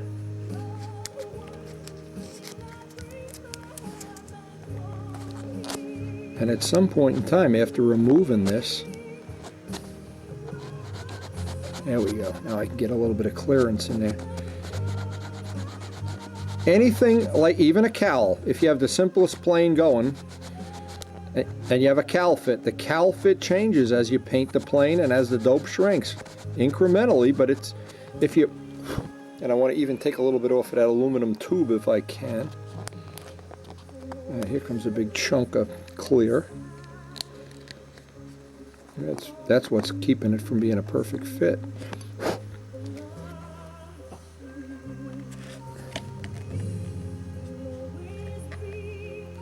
I don't even need to get the hinges in place to see that that's going to be the problem.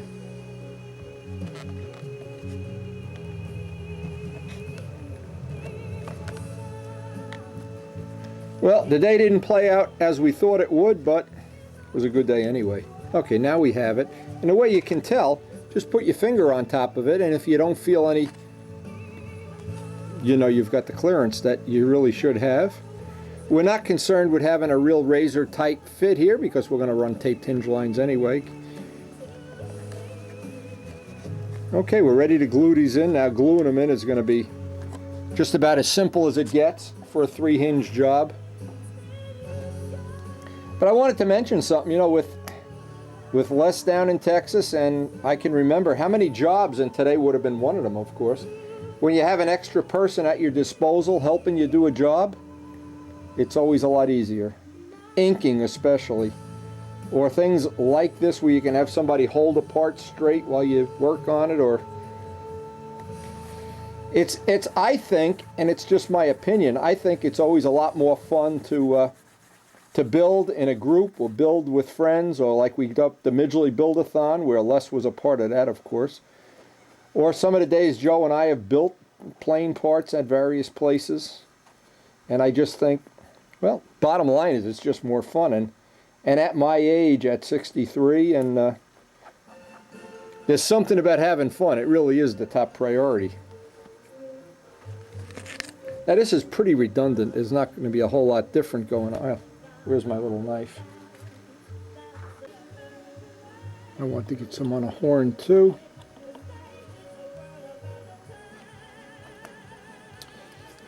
And we got the same basic babysitting thing going on here for the next 15 or so minutes. And I think that's going to be all we're going to get done. See, I always like to be realistic too, and I always like to bide my time. Oh, that fit nice. Oh, when these parts fit just right and you press them together and it's a thing of beauty.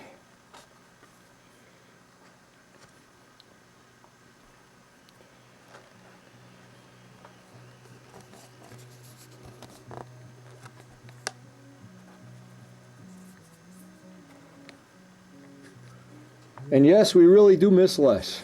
He really was a lot of fun. Not only here, but you know, when we were building, and it was fun. We'd go out for little things I think about. The trips we had to Texas, of course, but the other things, we'd go out to lunch every day and eat bagels. And I remember always having a weight problem when Les was around. I don't know what that's all about. Now I eat alone, or I eat with Karen. A lot easier to maintain your weight when you're eating an apple by yourself instead of 2 bagels. All right, I'm going to clean this up. And this is going together just great. And this is going to be the end of our productive day here. I don't picture that. Even if it stops raining, we can't do anything about any of the contractor things today because when the stones are wet, you can't see the problem with the grout.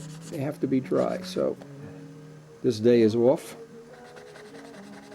Now once these set, then I'm going to kind of rebuff this and make sure I don't have any issues at all, because when this tail is done, we're one step closer. And I'm thinking tomorrow is probably going to be the day we're going to try to do the flaps, but having this done, I'll I'll do my income taxes with pride tonight. Actually, it's funny how whenever we go to this guy Nick, the accountant, sometimes he'll be all smiling. He sits with his calculator. Oh, well, lucky you, you're getting back $6. But when he's not smiling, oh, is it painful.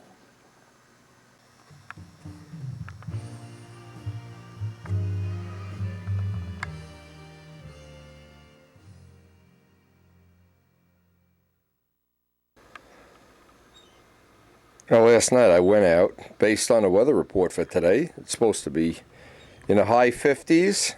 Nice day for painting. I went out and bought a new paint pan, a new extension, because I wanted to finish painting some of the parts outside. Went to bed last night thinking, well, I'll wake up. Might even be a flying day. And here's what we woke up to. Snow.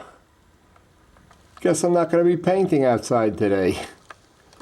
Well, garage will just have to wait. Just can't imagine how lucky I am. This means I can work inside today. And we have a poor female bird who insists on trying to make a nest with these little green things inside. She brings them in and she's trying to make a nest, but I don't think it's going to happen.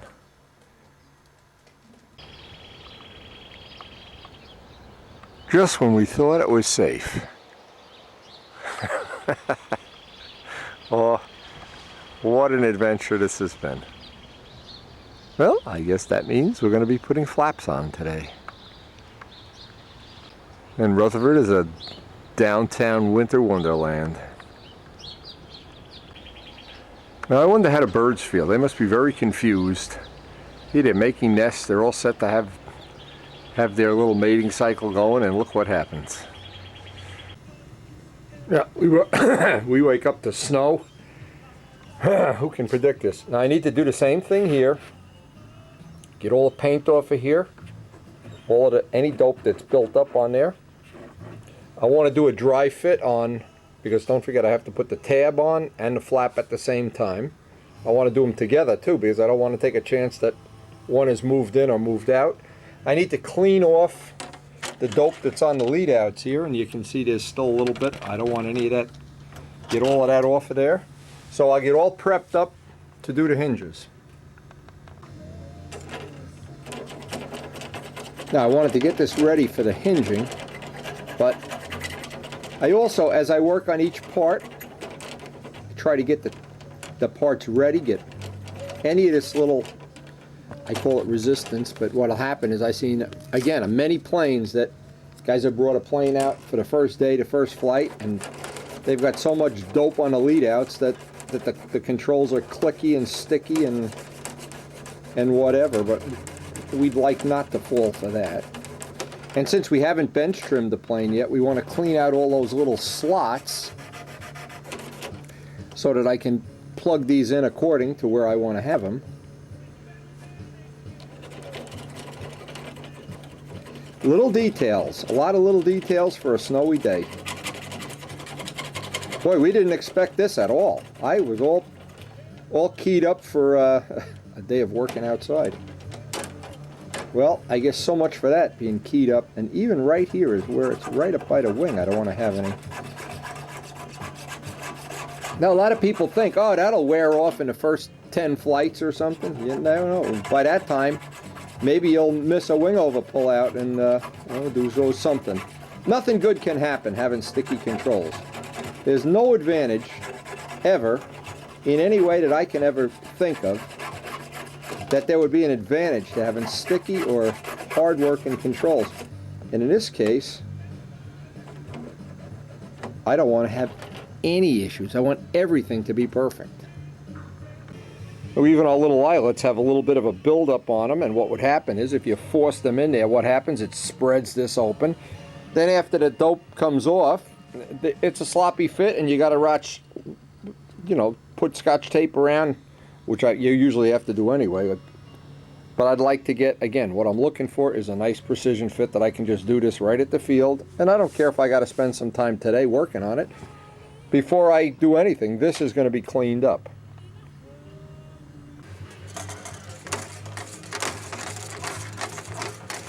Oh, that's nice. Now I got to get all the paint off the horn, whatever clear or whatever is still on the horn, and start dry fitting the flaps.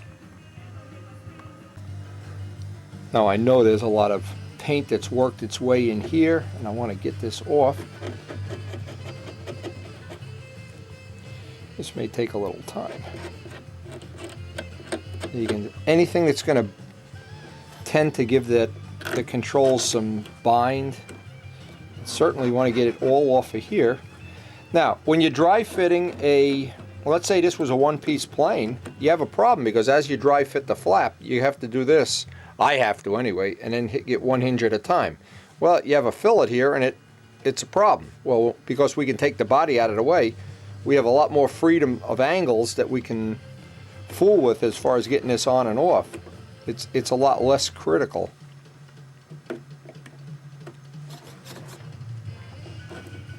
Oh, there's a lot of dope on here.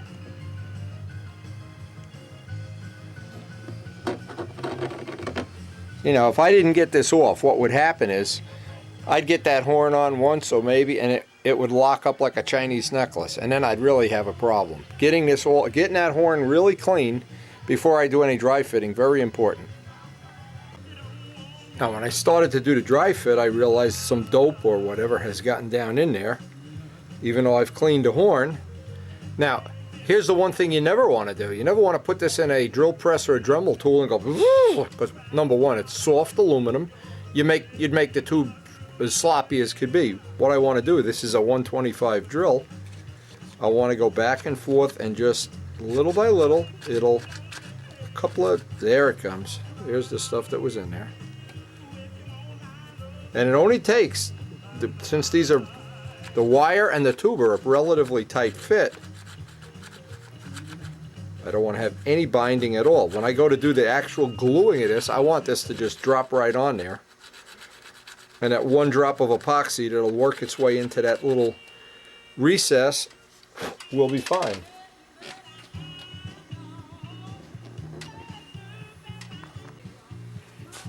Now I don't want to do any forcing on this at all when I dry fit it.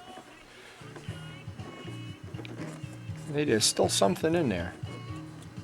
Now in the past I'd be tempted to just, oh, maybe there's something, oh yeah, there's something on the bottom of that. Okay. Well, I have a little, where's my other tool? Apparently there's still a little glob of something on there. Oh yeah, there is. Sloppy windy, there it is. Now, boy, you get yourself in big trouble with this if you don't have every one of these little pieces off. Because I'm looking for a really precision tight fit here, And even though I cleaned this, there's still little globs of paint, glue, whatever's on there. But never put it in a drill press. Boy, that'll just spin that tube right out of there. I guarantee you that's one of the things you'll only do once. That should fit now. Now when that goes on, and it's the fit that I want, perfect. Now I need to do the dry fit on the hinges.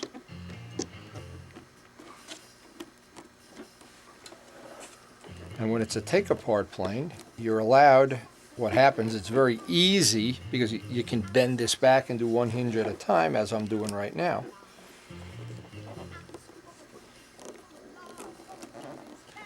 Now I also, while the same time the flap is on, and everything is in place, oh, that hinge popped out.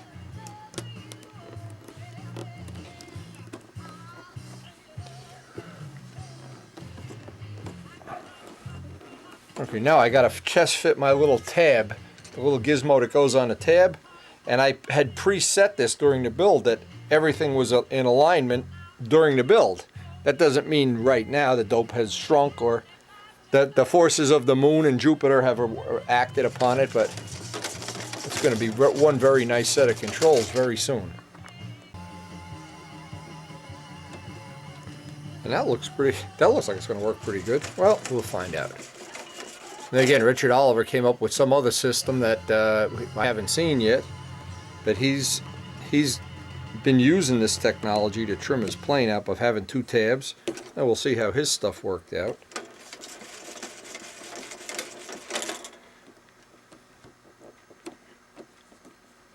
To make sure, see, what I want to do is I want to get the flap glued on first. This is the sequence of events. I want to have that solid. Once it's solid, then I can do a final alignment on this, which is going to require a little bit of a, I can see I've got plenty of ability to get a nice joint in there. And the wire, I've already run that's jack screw during the build up and down to make sure this works. And it's as solid as a rock. That's the other thing that's nice. So time to glue hinges. And what I wanted to do before I go any further is, while I'm gluing these hinges in, I want this little piece of wire to have some epoxy on it too, on the side that's going into the wing, so it can't rattle around, loosen up, whatever. Because once we glue this in, it's a permanent attachment, a permanent joint then, at that point in time. And just a couple of serrations on it, just so that it picks up the epoxy a little bit better. So let me get everything ready here for the big. I always like to have everything prepped up if possible. Some Q-tips, get ready to go here. Let's see if we should do this way.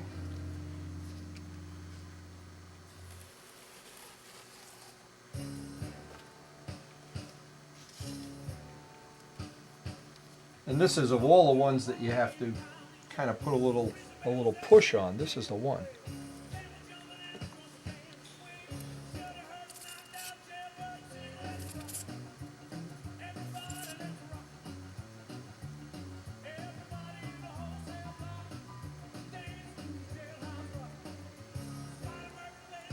Well, it was a surprise getting up to that snow.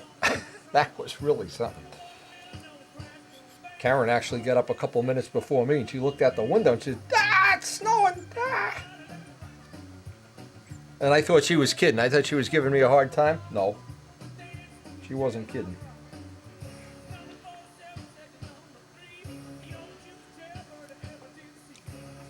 But that's what it's like living in this part of the country. You always get these little teaser days that you think, oh, going flying, going flying.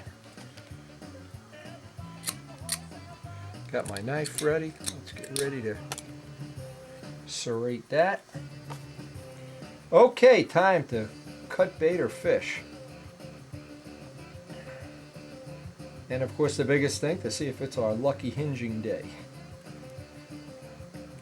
We know it's a snowy day, but is it our hinging day?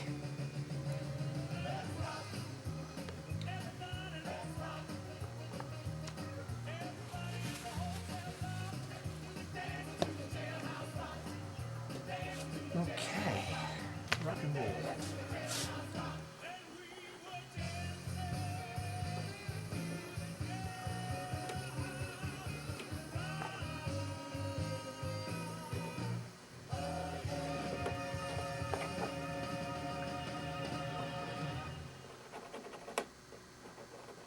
And of course, Richard Oliver yesterday, when Les was here, Richard called and stunt heaven, stunt heaven.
And a lot of times these hinges flip-flop around and don't want to go in, and it makes you want to cry.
Now we gotta go.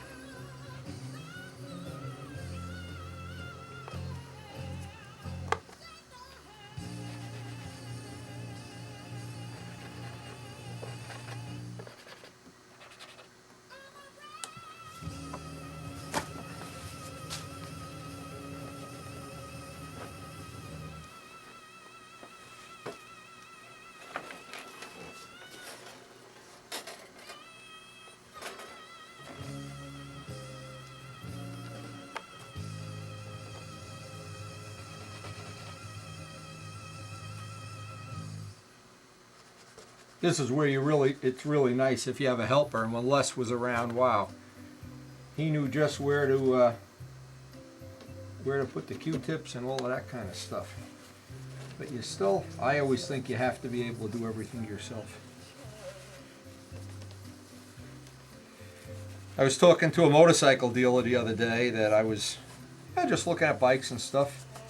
And I tried to explain to him, I said, you know, it's not like I don't trust the mechanics that work on bikes, but I like to work on it myself.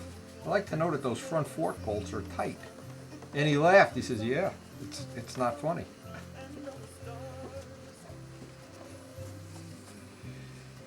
always good to be in command of your destiny.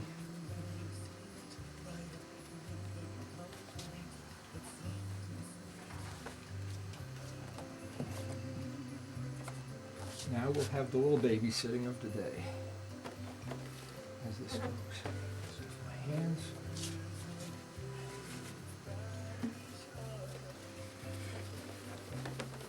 And if I get a fingerprint on here, I want to get it right off before it dries.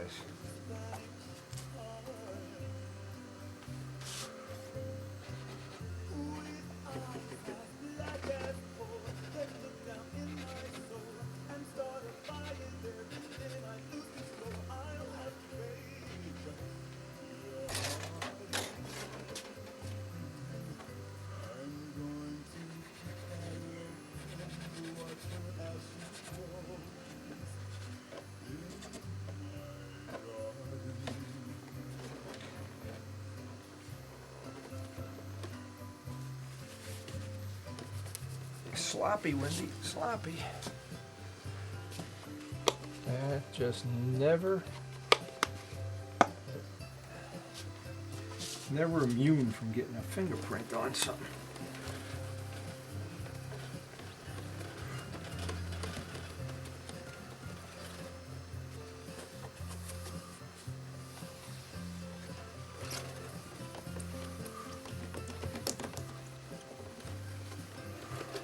And what that does is, just in case you do have a fingerprint, it gives you a half a chance of buffing it off later, even if you just leave a little bit of this on. I wanted to show one of these in real time, of course.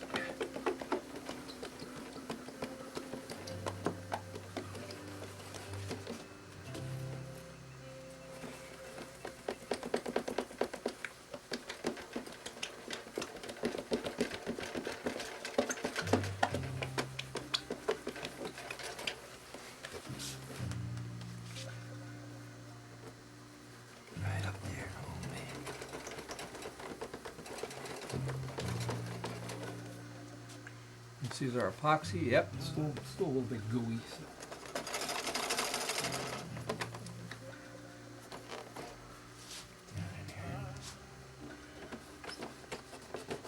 Anything, once that epoxy hardens up in a hinge line, it's annoying.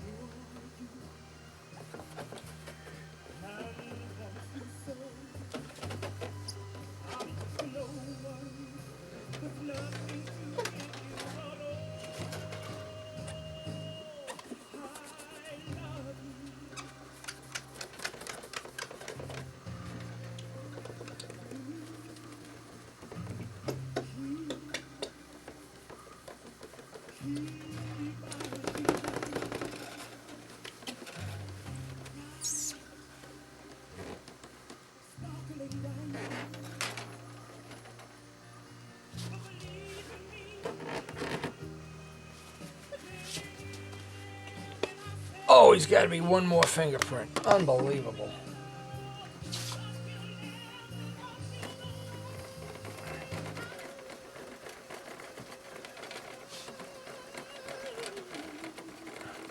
Well, we'll do the other one off camera, but that's about what's involved.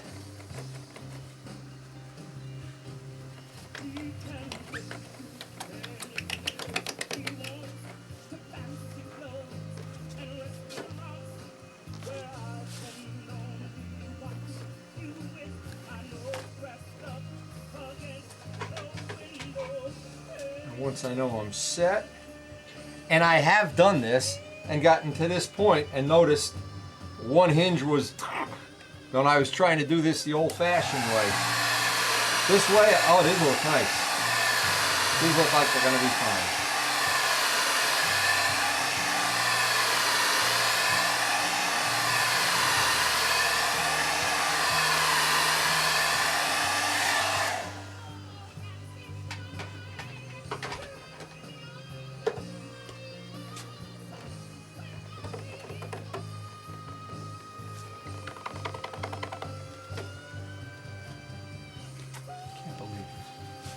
Where are these fingerprints coming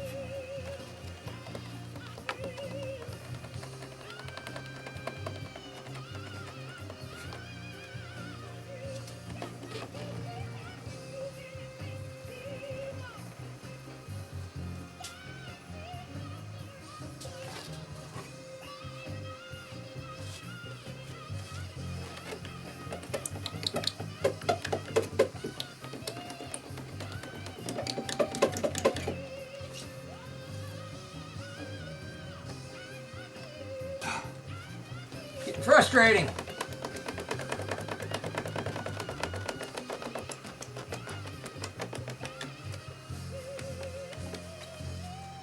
And if that epoxy dries, it gets a lot more difficult to clean a fingerprint off. And that's why I wanted to show this in one uninterrupted, you know, like, this is what you really want to do. And boy, is it nice if you have a helper when you're doing this. Even if he's just wiping fingerprints, it really can make your day a lot easier. But we're in command of our destiny here.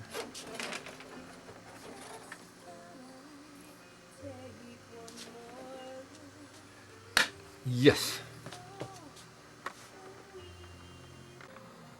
Now all that's left is to glue the little piece on the end and do the whole other one. And that one, hey, we could do that off camera. But first I'm going to have a nice Javalia coffee, and through the magic of video, when we come back, the other flap will be done too. Just like magic.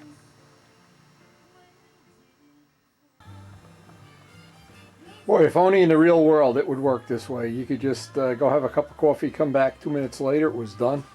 Well, it is done. That part of it is behind us. Now, because it's a snowy day, and it's a rainy, snowy, awful day out there, we don't know where this is going. I spend a little time admiring the finish on this. I really am happy with the way to finish, the color. Again, thank you, Bob Brookins, for some real good service and real good help with this project. In every way you can be a help. Now, Karen has one other little thing that we have to take care of, and she asked me to try to get started on it today so she could go on to the next part of our project. We have to put railings up on the back porch, and to be up to code, and so we can get our inspection and not be illegal and everything. So what we did, we went and got some raw railings. They're Victorian railings. They're solid oak, but they're in pieces. And you can buy these at Lowe's or Home Depot. Now what it is, these are real high-end things, fancy dancy things. But here's what happens. The ends come off, and normally you would put what they call a biscuit in here. You have a cutter and it would look like a quarter. And then you would glue this on with white glue and clamp it. Well,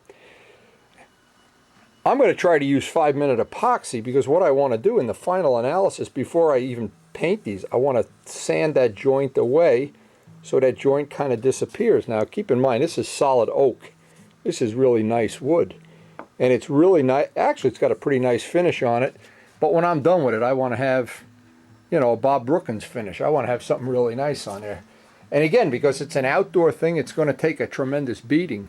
Now the only thing I noticed, and you wonder why, I mean, they have to cut this on a saw. They cut it to your custom length. But these pieces, you would think for the kind of money you pay for this stuff, it would be a perfect fit. Well, it really isn't. And I've had to work with the carbide block to try to get these that the fit is nice, because ultimately I want to put 5-minute epoxy on there. And in using oak, I found out the best thing with oak is, I tried sandpaper, I tried my normal sanding block, a couple other things. The carbide cutter was the only thing that really allowed me to put a relatively smooth edge on this. And it's really something I need to do, because the joint on this, when you look at how this joint is going to come together after the epoxy's on, I wanted it to dry overnight since I'm at the end of this work session. And I just thought the epoxy is certainly waterproof. I was kind of skeptical about using white glue, although that's what the guy in the store said. Oh yeah, we use white glue. Yeah, I know he uses white glue, because the idea of the white glue is you could finish this and it's clear. But in my case, it's going to be outside and be in the snow and the rain and who knows what else, of squirrels crawling up them. So what I wanted to do, I wanted to get this perfectly flat. Since I'm in the middle of using 5-minute epoxy, get some 5-minute epoxy, figure some way of putting this aside to dry, clamping it or whatever. I'm not sure how I'm going to get that done either.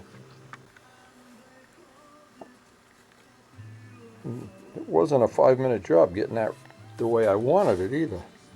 But again, once it's done, and the whole idea here is once it's done, I want to sand this so you can't see the joint. we'll find out. But that's going to be our, for both sides of the back porch, that's one of our little projects. And then of course the finishing of it, and I'm not sure yet what the finish. I'm sure Rust-Oleum is one of the good choices. Outdoor oil-based Rust-Oleum. But Karen wants it shiny, so I guess we're going to find out. But I'm going to epoxy those joints and just let them dry overnight. And what I did to keep the glue from, if some is going to drip on a table, keep it from messing up my table any more than it's already messed up, I just put some saran wrap down.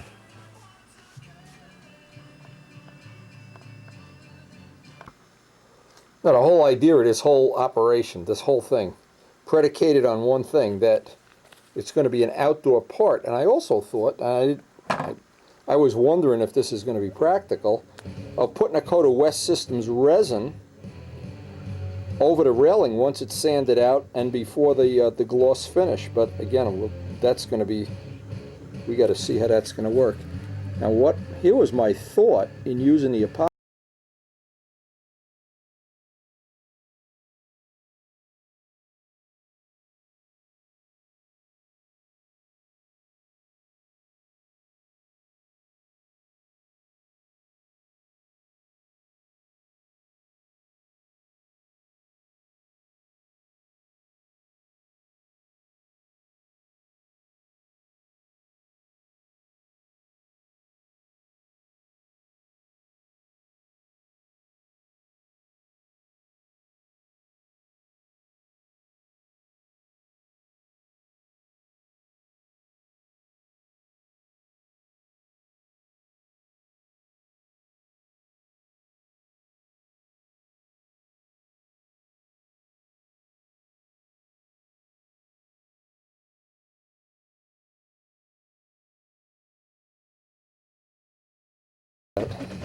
It's our lucky day. Don't you get sick of hearing me say that? It's always my lucky day. I'm alive. I made it to 63 without somebody assassinating me. John Gotti getting me or something. I guess that's a pretty good way to put the epoxy on. I guess I got to do this a different way.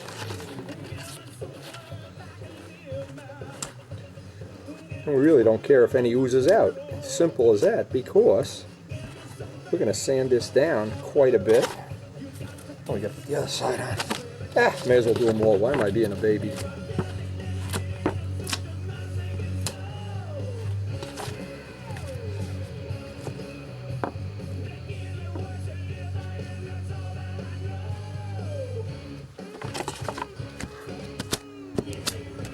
Just make sure we got a good glue footprint there.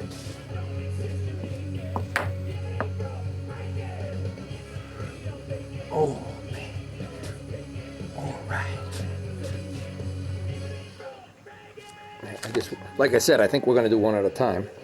Now, what I wanted to do here, yeah, you better, let's not get too cute, Wendy. You're cute enough as it is. Let's get some of this epoxy off. Yeah, the West Systems resin may be a nice way to finish this. It would really be a nice way if this was going to be an indoor and you were going to see the grain kind of deal.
Funny, our friend the contractor, Lee Costa, he rides motorcycles too. He's got two, in fact.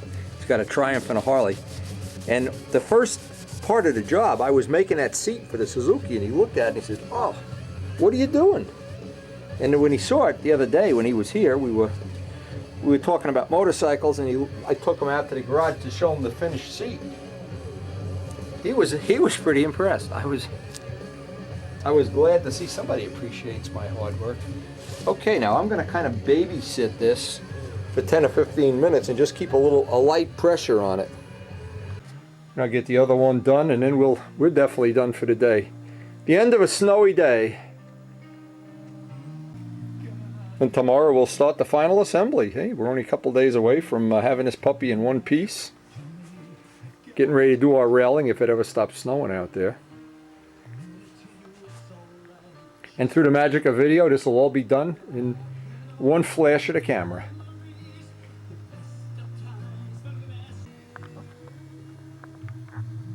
Well, it looks like that's drying up pretty good, and the only thing left, of course, let it dry overnight.